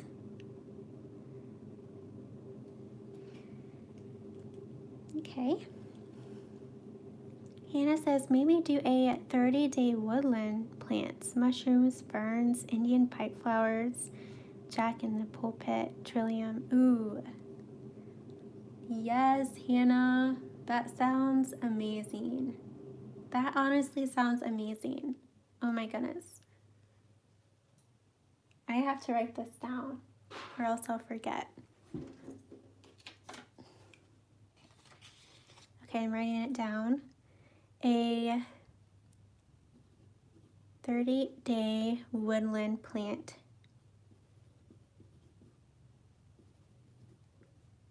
challenge.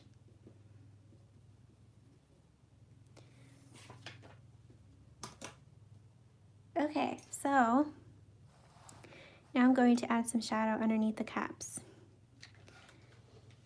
And to do that, I'm going to use some brown, I guess. So I have some brown on my palette. It's like kind of like a gray brown.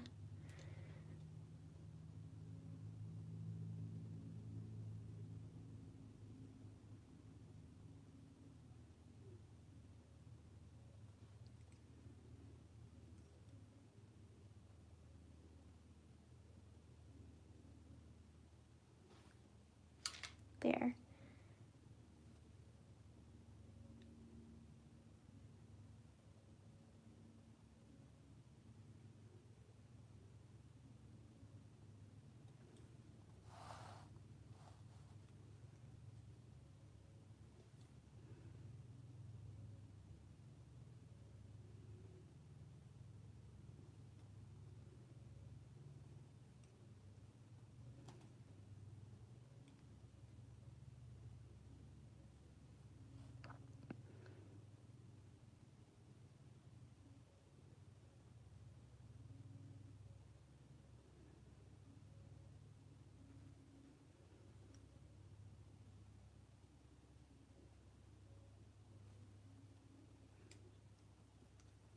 Okay, now I want to add some more color to the stem. So I'm going to take some Payne's Gray here.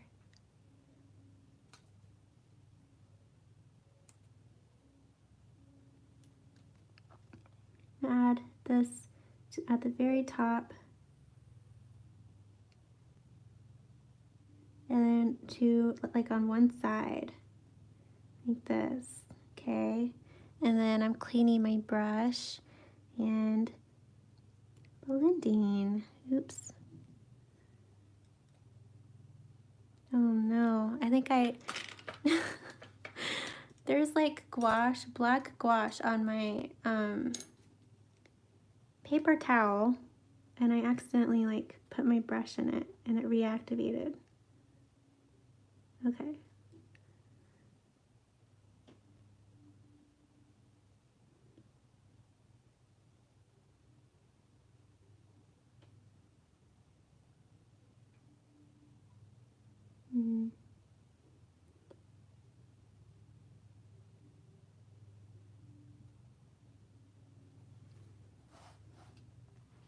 Okay. Yeah, let's do the same thing over here.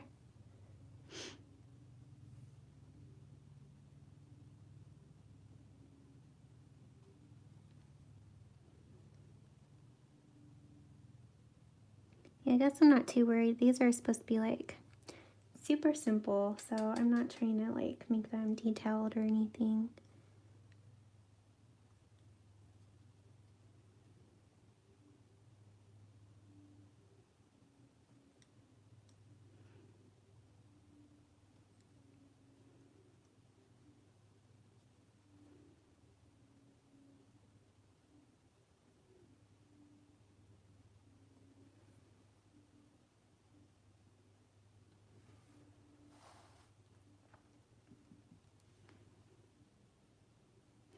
Fallon, hi Fallon, she says, you could definitely count me in for a 30-day woodland plant or mushroom challenge.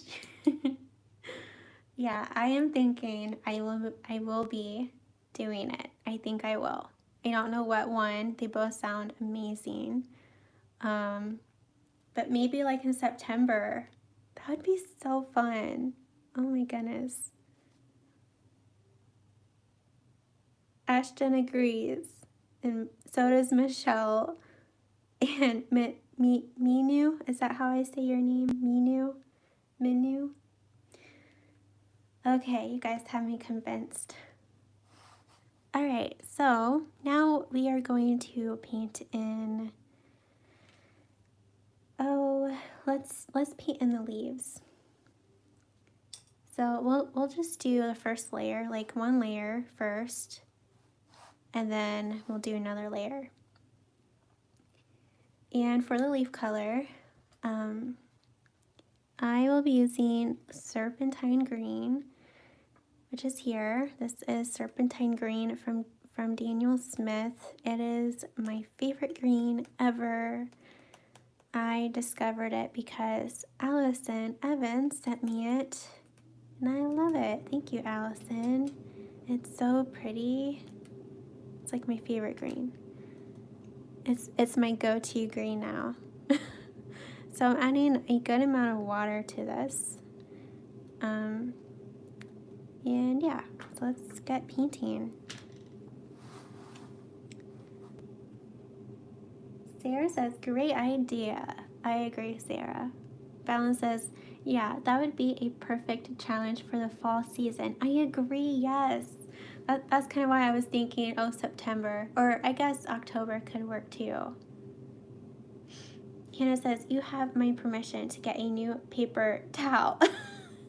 I think you get more than your money's worth out of them. I'm the same way. Don't want to waste them. Oh my goodness. You guys, yes. You should see my paper towels.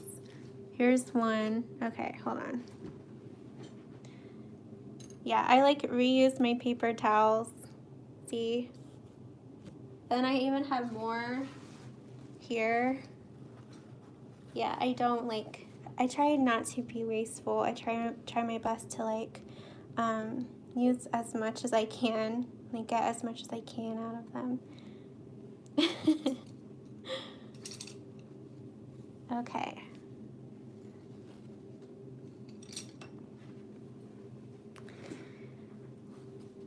So I am using the size 4 round brush, but I think I might, for these tiny leaves up here, I think I'm going to use my trusty size 0 round brush.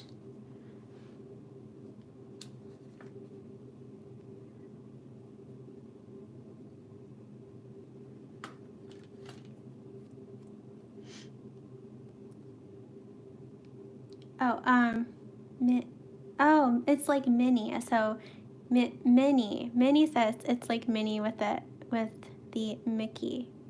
Oh, okay. So it sounds like Minnie. So your name is Minnie. Good to know.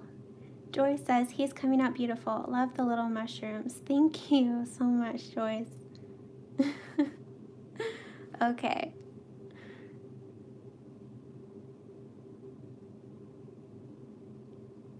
Yeah, Michelle, are you the same way? Do you use the same paper towels over and over? Some artists use like a cloth. I was thinking of trying out using like a cloth.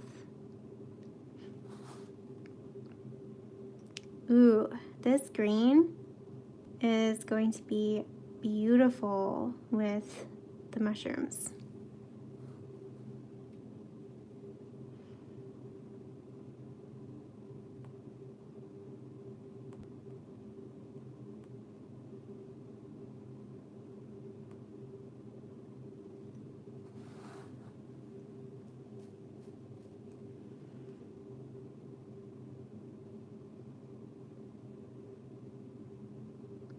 I feel like I never really try out different kinds of leaves. I always paint the same leaves with my paintings. But I don't know. I like to keep my leaves simple, at least for my live tutorials, because my tutorials that are live are usually long enough. So I feel like keeping them simple is good for these tutorials. But then I feel like even when I don't do live tutorials for a painting, I still paint these same leaves. They're just easy, but I feel like I do need to improve, try to improve my leaves. Try different leaves to paint. Okay, now I'm moving to my size 4 round brush.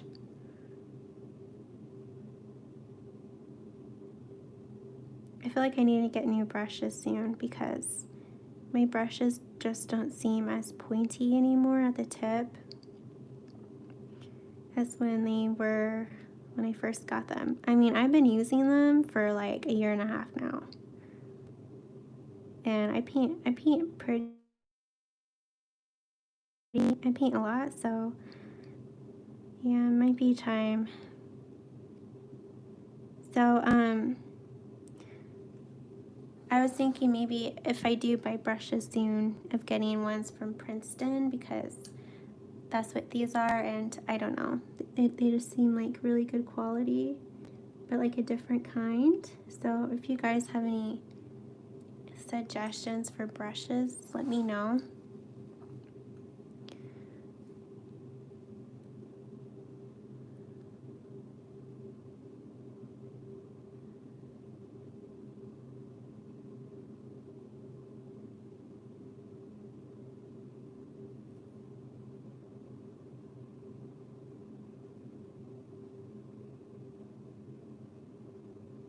Okay, for the stems, I am using my tiny brush.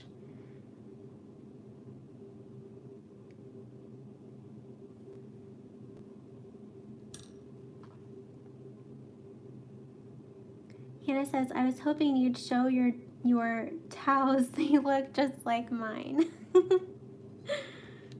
And yeah, Michelle also uses her paper towels over and over. And she says, it's ridiculous, but it seems wasteful to throw out. Yeah.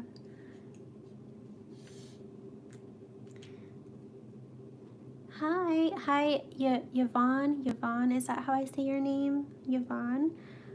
She says, I did a Chickadee and black watercolor paper.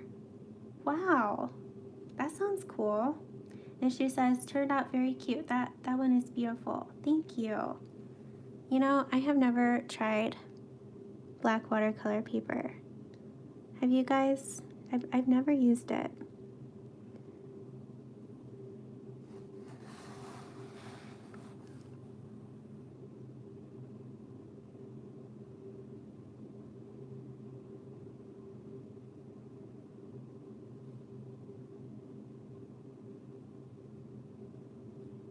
Okay, I need to move to my tiny brush.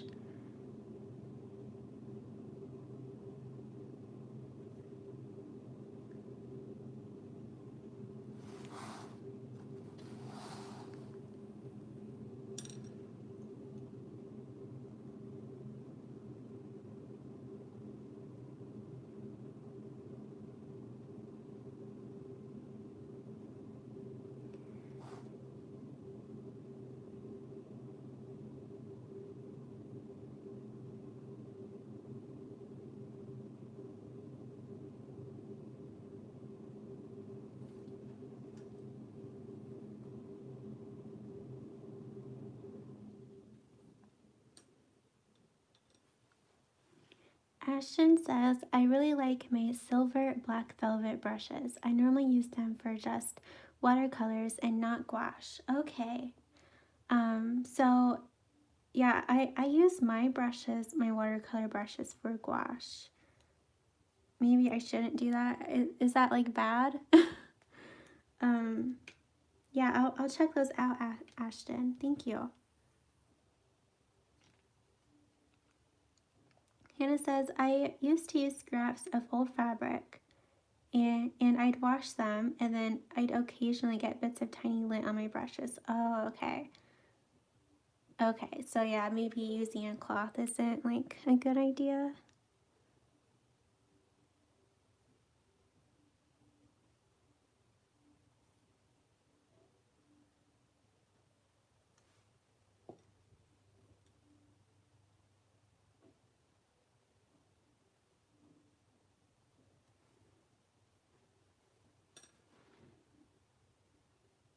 Okay, it looks like, yeah, you guys like the silver black velvet brushes. I'm gonna write that down as well. Maybe I'll get some of those. Silver black velvet brushes.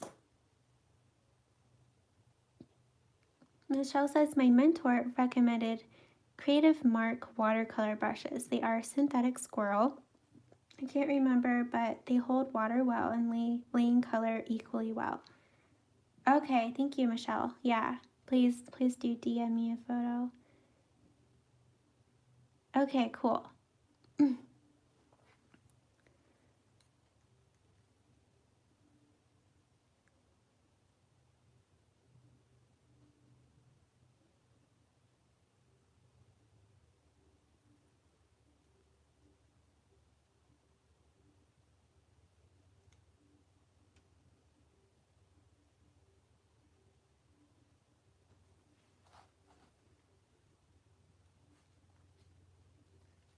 Okay, I have to get more of this green.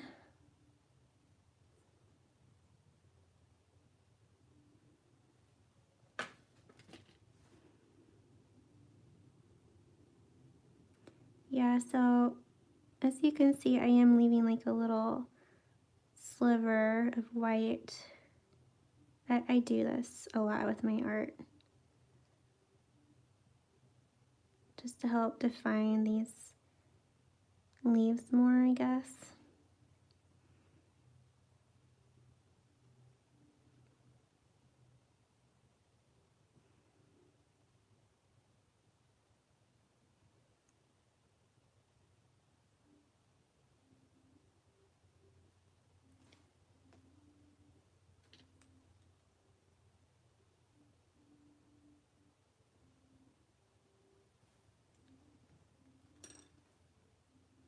Ashton says, I am just really worried gouache would ruin my watercolor brushes because I use gouache for plein air painting and I paint pretty quickly outside and I'm harder on my brushes than two. Yeah, that's a good point. And I do, like, I've been painting with gouache on wood slices lately, and I'm thinking that might not be good for these brushes, because I feel like painting on wood, you know, is like rough. So maybe I will get some new brushes and only use those, you know, for my watercolor paintings, and then I'll use these for like when I paint with gouache or like gouache on wood slices.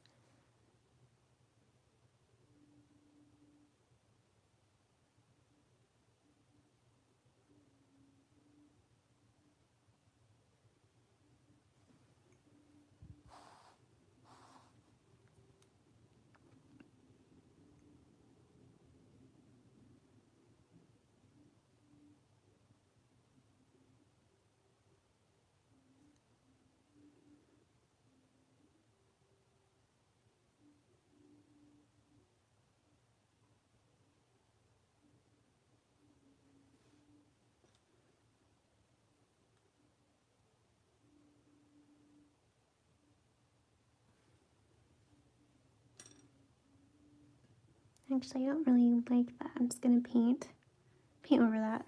Okay.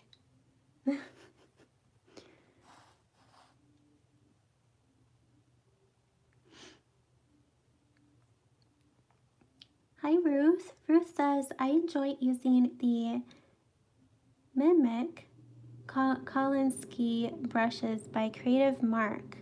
Oh, Creative Mark. Is that what you were talking about, Michelle? Michelle was saying something about Creative Mark watercolor brushes. Thank you, Ruth.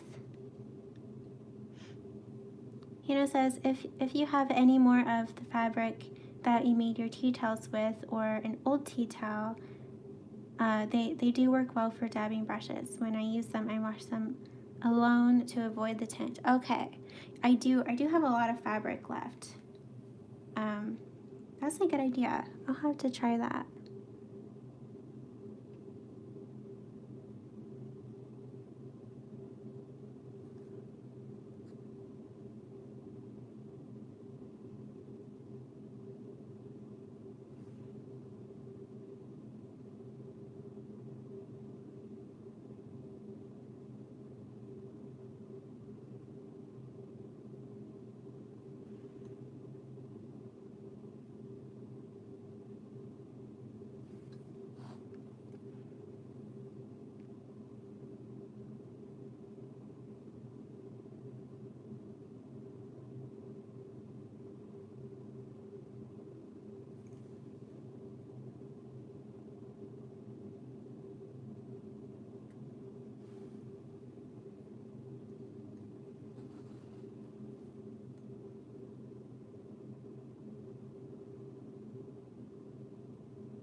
Ruth says, black velvet squirrel brushes are also nice. For dabbing, I have used old towels from the thrift store in the past. Okay, thanks for letting me know. Yeah, I'm definitely going to look those black velvet brushes up.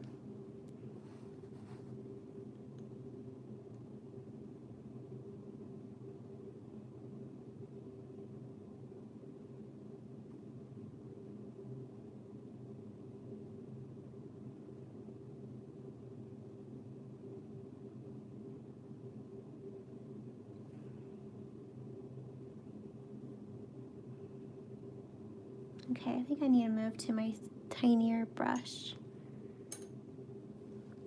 So I'm moving to my size 0 round brush.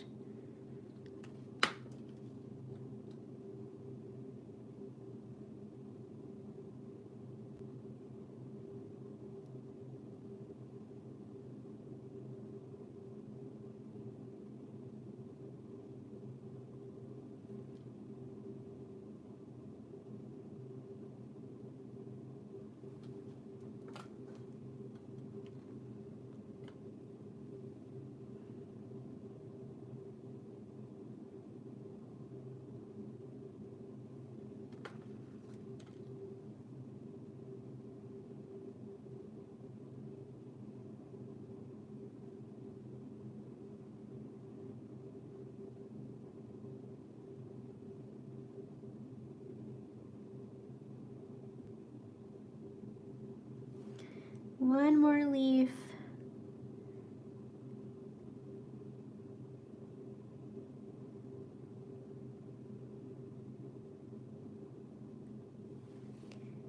Yay. Ashton says, treat yourself to some new brushes. You can always get a couple different kinds to try them out and see what you like best. Oh, I will. It is my birthday soon, next month. So yeah, I think I will treat myself. Kiana says, someday you'll have to share how you transfer the images to your tea towels. They really are beautiful and wash so well. The color has really held up too. Hannah, okay, did you buy, I made 2 types of tea towels. My first try was with like transfer paper that you iron on. I printed that out and then I ironed it onto the fabric, and I feel like they didn't do well, that they didn't last. And so then I ordered fabric from Spoon Flower, and then my mother-in-law and we cut the fabric and sewed them into tea towels. So maybe that's the one you're talking about. Because those, like, you can wash them and wash them and wash them and it won't fade. Like, it's pretty good quality. So that's probably what you're talking about. Yeah, so I ordered fabric from Spoon Flower. So that's kind of how, that's like a quick explanation of how I made tea towels. It was a lot of work too. That's kind of why I haven't made any since. It was like, yeah, a lot of work. Okay. Now, let's go ahead and paint in the branches. I think I will do another layer on these leaves. I don't know if I'll do it during this live video because we've been going for almost 2.5 hours. So I don't know if we'll get to it. But let's go ahead and paint in the branches. So the color for the branches, let's figure that out. Maybe I'll use some of this color. I don't know. Maybe I'll use some of this color. Okay, maybe not. It's really red. Okay, let's find like a brown. I have Burnt Umber from Daniel Smith, so I think I'm going to use that.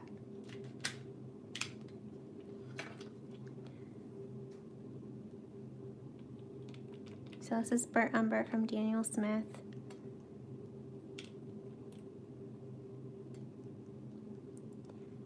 And yeah, I'm going to paint 2 layers for these branches. The first layer is going to be very light.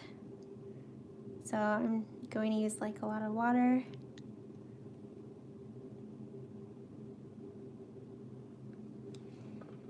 And I'll use my size 4 round brush.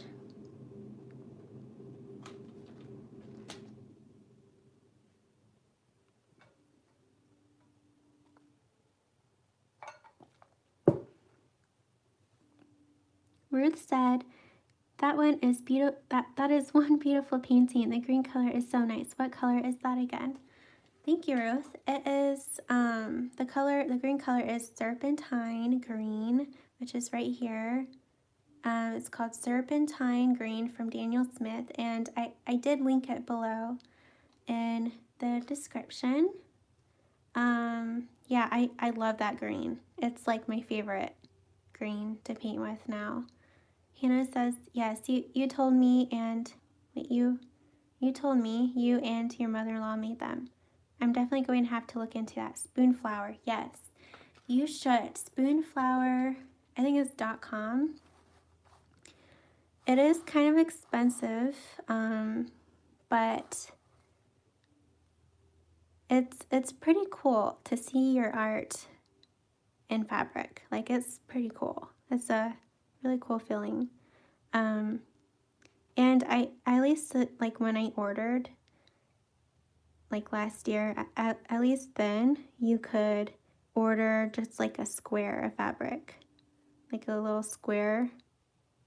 So you don't have to order a whole bunch. They don't have like a what is it? An order, a minimum order amount. So that's nice.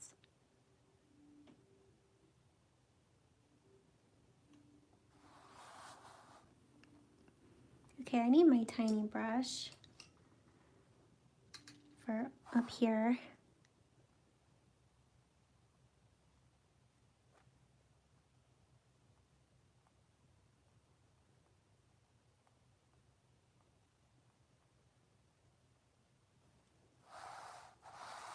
Then maybe I will, oh, I don't know. Maybe I'll just add a little sliver of brown, like right here.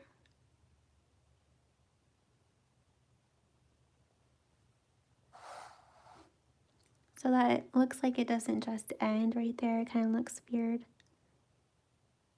Okay.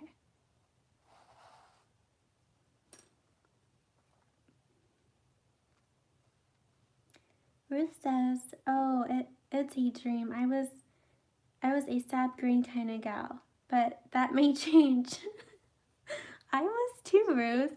I love sap green. I still do, but this serpentine green, yeah, it won me over. Yeah.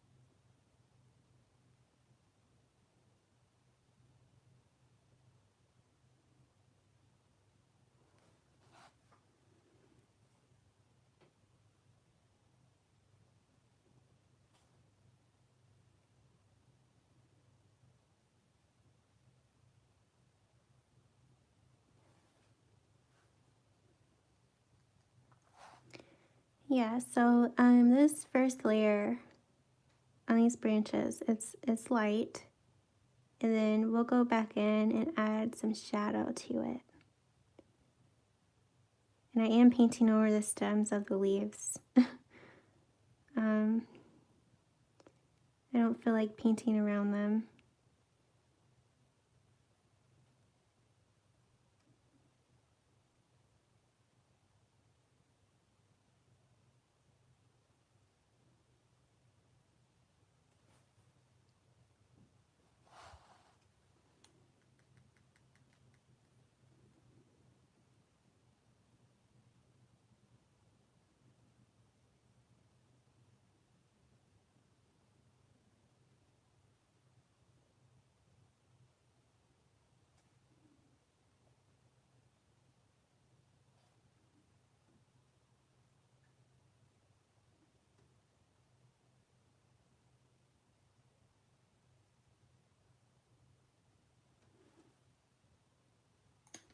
Okay, I'm getting my tiny brush.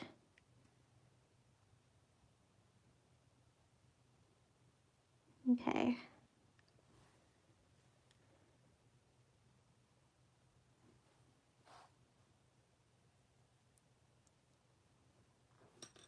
Can you believe we've been live for 2.5 hours?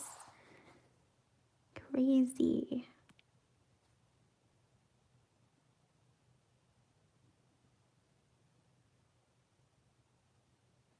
Okay, I need my tiny brush again.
So when you guys finish this painting, like if you're painting along with me, feel free to, if you post it to Instagram, feel free to tag me in it, and yeah, because I would love to see it.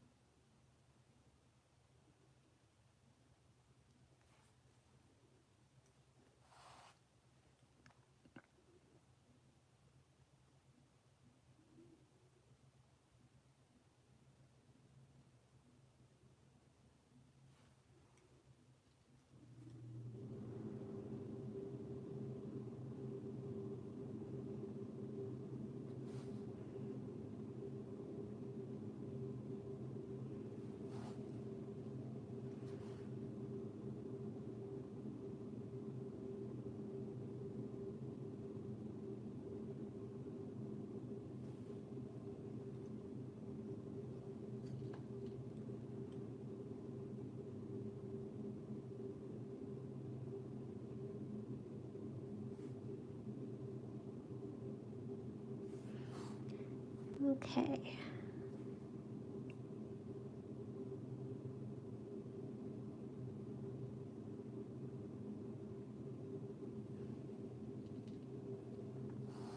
This might be one of our longest live videos. I thought this painting would take a while.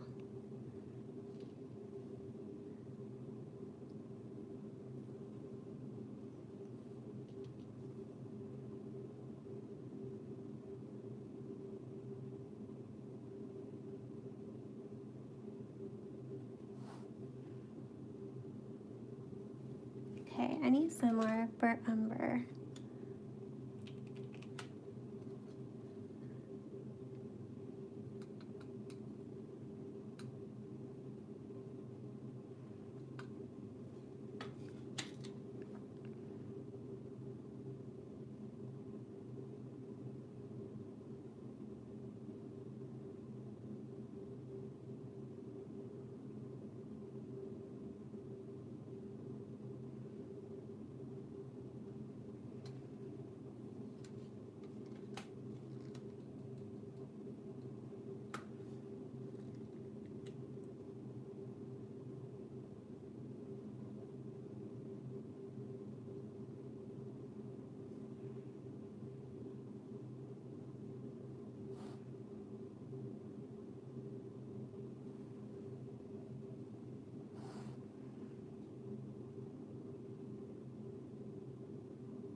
Okay, so the branches are all painted in. Okay, so now we just have to add like one more layer and then we are done. I'm going to add another layer to the leaves, and this time it's going to be a darker green. So what I'm going to do, I'm just going to take some of the serpentine green here from Daniel Smith.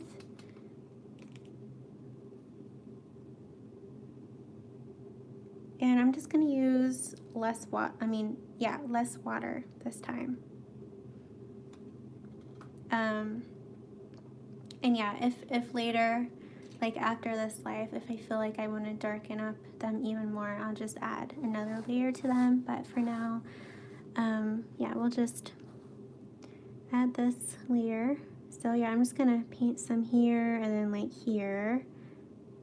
Okay, and then here. And then I'm cleaning my brush. You don't have to clean it all the way. And I added some water to it, and I'm just going to kind of blend this into the first layer that we painted. And you don't have to do it perfectly. I like to do mine kind of like imperfect to kind of make them look crinkly, I guess. Is that the right word? Kind of gives them more of like an interesting look. So yeah, I'm just gonna add some there, here, kind of behind these mushrooms. Cleaning my brush, blending.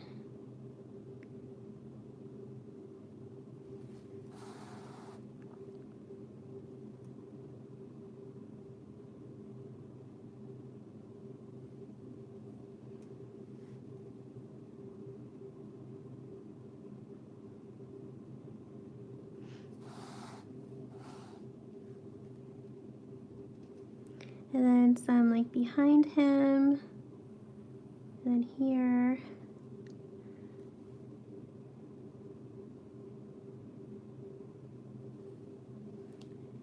Okay, I need some more.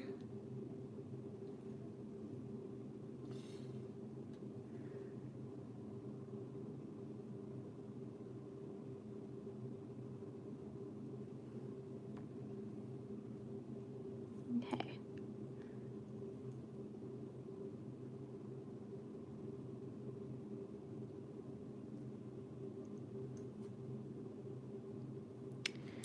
Okay, guys.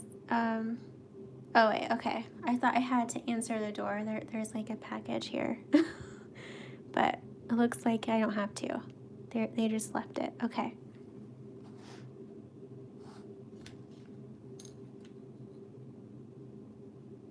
Hannah says, I thought it was going to be shorter, maybe because it's a smaller bird. It definitely takes longer when painting the whole body of the bird.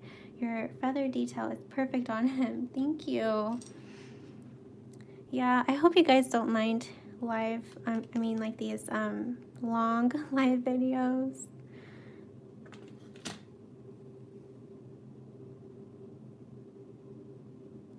So let me know below in the comments or in the chat what you'd like to be for next Friday's live tutorial.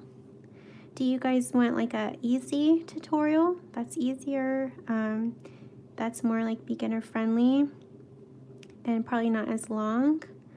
Or do you want something like this, like kind of more challenging? I know many of you want a sunflower tutorial, so would you guys like that to be for next Friday? Or would you rather it like be something else?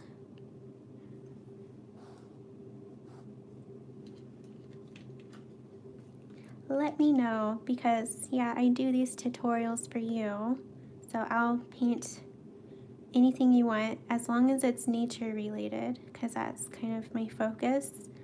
So like as long as it's like animals or flowers or like plants, let me know.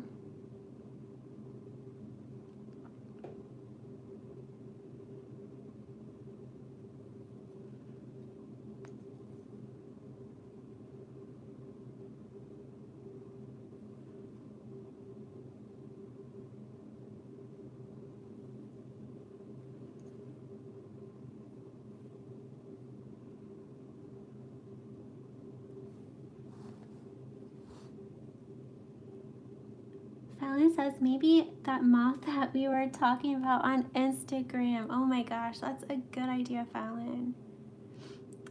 And she says, or sunflower. Hannah says, I don't mind a long video. Okay, good. Joy says, the long videos are very generous. I always learn something, no matter the skill level of the video. Have a lovely weekend. Oh, you too, Joyce. Good to know. I'm glad you guys get a lot out of these live videos.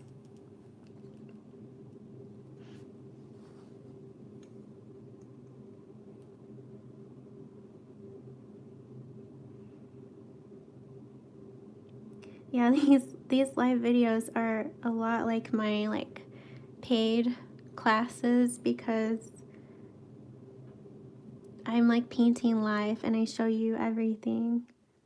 But I don't mind doing it because I like the saying that goes like this: no one gets poor by helping others. So I don't mind. I don't mind doing these.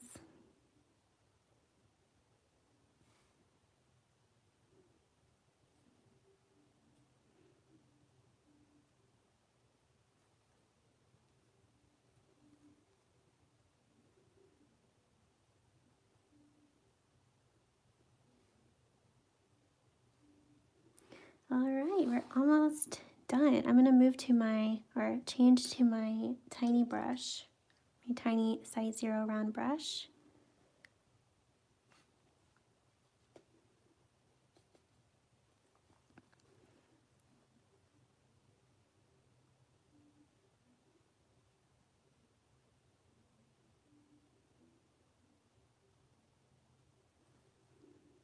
And then I'm cleaning my brush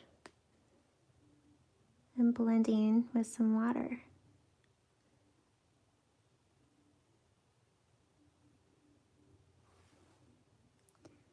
I'm going to paint underneath this leaf a little bit. And, okay. Oh yeah, I forgot these leaves up here. So I'm going to paint those.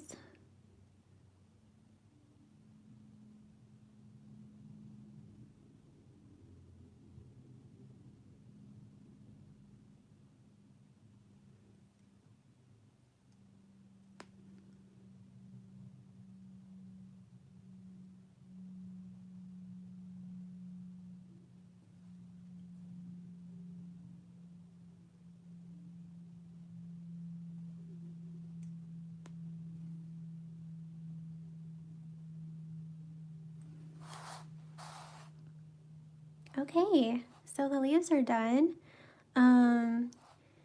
Yeah, I think they're good for now. Maybe after this live video, like later on, I will add a bit more to them. But I like how they are. And, oh, hi, Claire. Claire says, I'm watching from the car. I promised my oldest to go to Cane's, and the line is always insanely long. Looks good. Thank you, Claire. Hannah says, I love this, but give yourself a break. A sunflower would be fun. It doesn't matter, really. Okay, Hannah. All right, so let's go ahead and add some shadows to the branches. So we'll do that. And then, wow, I was gonna say and then. And then we will add some white dots to these mushrooms with white gouache. And that's it. So, Claire, well, I'm glad you guys are finding this funny, my awkwardness, especially the longer the video goes, the more awkward and weird I get. Okay, so I'm gonna take some burnt umber. This is burnt umber from Daniel Smith. Michelle says, I love it. Thank you, Michelle.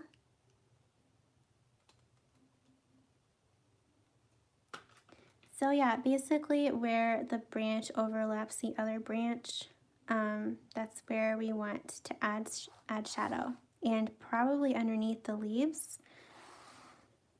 So I'm going to start right here. Turn my paper around.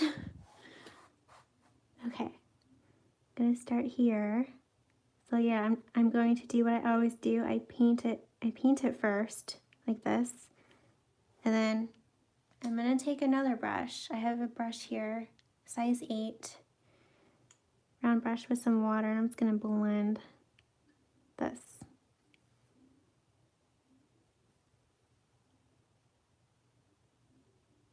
Like that. And I'm actually going to try and paint over this white area too. Okay. And then, oh, Claire says she was giggling because she is excited to see you and hear our names. Oh, yay! Hi, Quinn. That's so cute. Okay, so yeah, I'm going to add a shadow here. And then again with this other brush, I'm going to kind of blend this.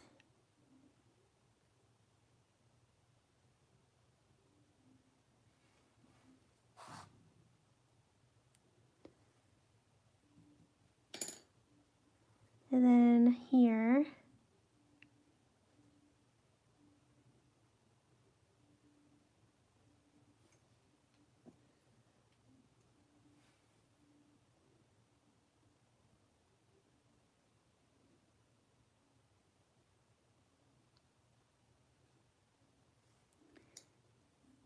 okay, and I'm going to add some shadow here. Then here on this branch.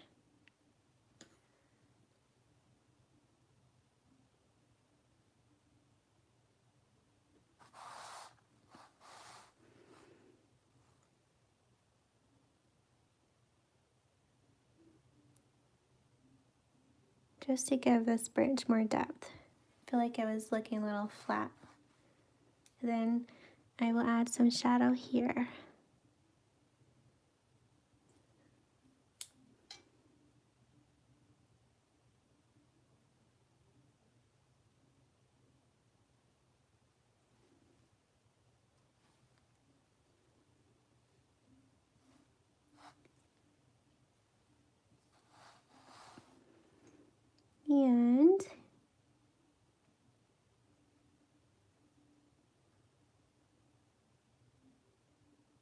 And then like underneath this bird, like right here, there could be a shadow.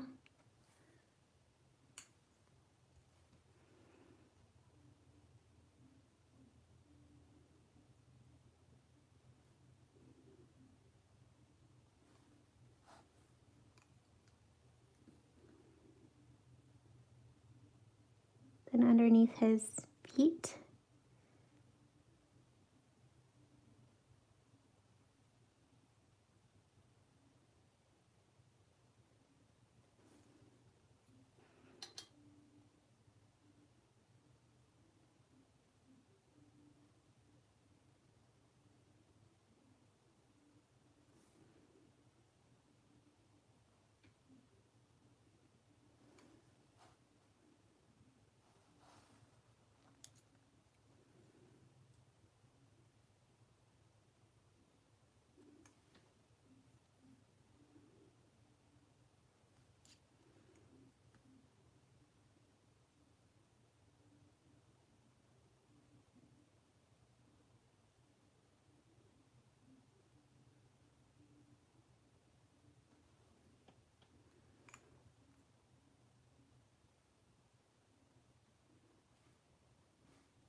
Then there's probably a shadow, I think right here.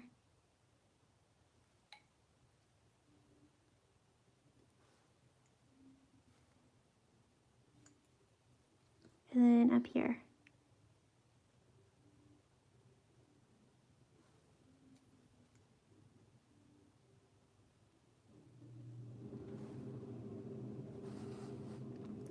almost there, guys.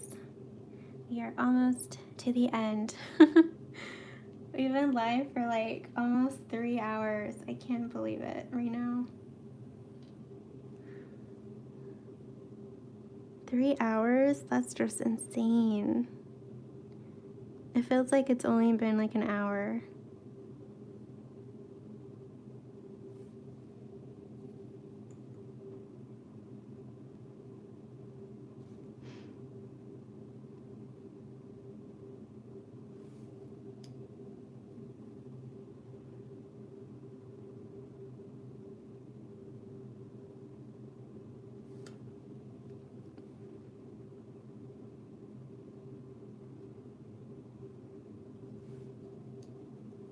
Okay.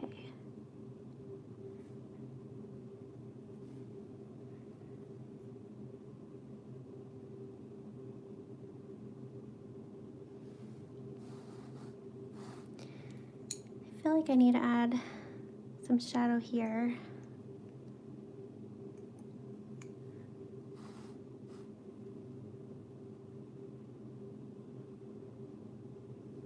Okay, and then I feel like this area right here looks a little flat, so I'm gonna add some right there.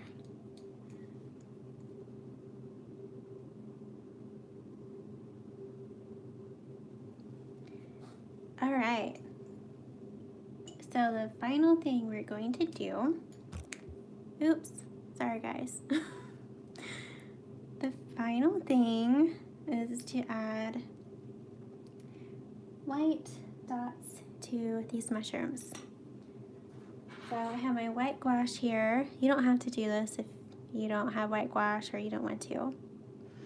And yeah, so I'm gonna take my tiny brush here, my size 0 round brush, and I'm just gonna take some from this tube.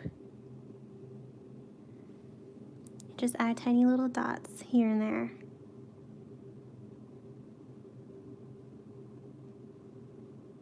Some big, some smaller.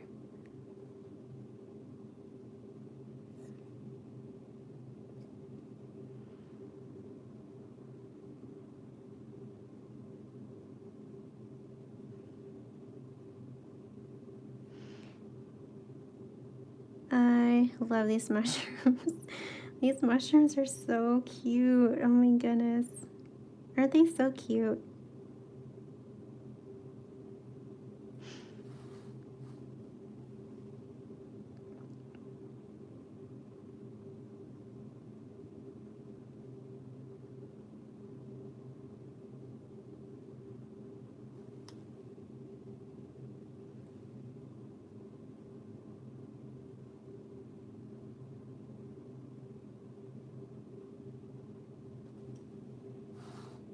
Okay.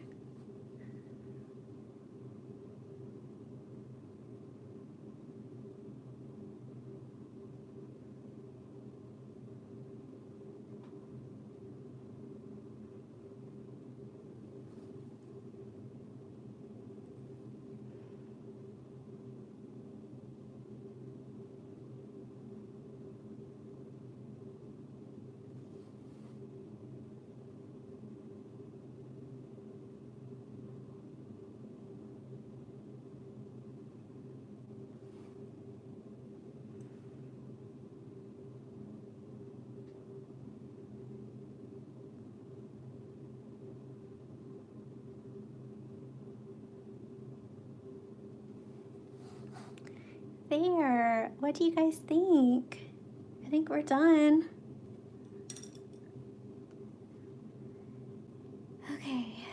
I am trying to screw on this cap.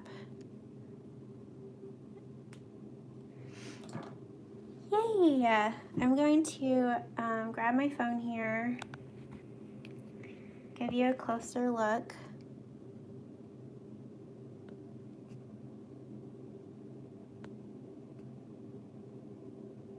Thank you, Fallon. She says, so pretty. You're so talented. Thank you. Okay. Here's like a look farther away. He's so cute. Oh my goodness. I love this painting so much.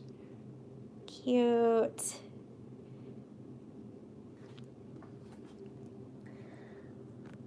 Claire says, beautiful, thank you.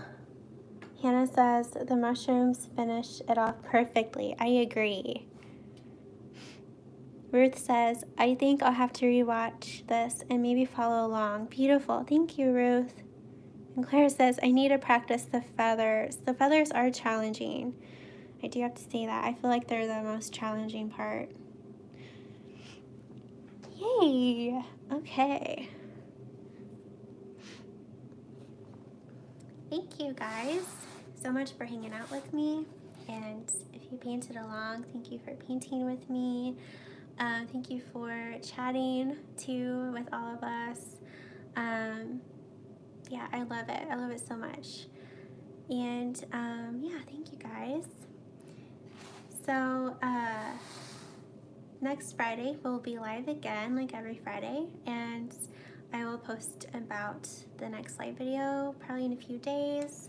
Maybe it'll be a sunflower, but if you have any other ideas, let me know in the comments below. And yeah, thank you so much for following along with me. What else do I want to say? Oh, today was a shop update for me. I added a lot of new prints to my shop, so that's exciting. If you wanted to check out my shop, it's AllisonLaneArt.com. And yeah, feel free to post your chickadee bird on Instagram and tag me. And yeah, the next video will be a vlog on Tuesday, so I'll see you then. And I'll also see you next Friday. Bye, Fallon.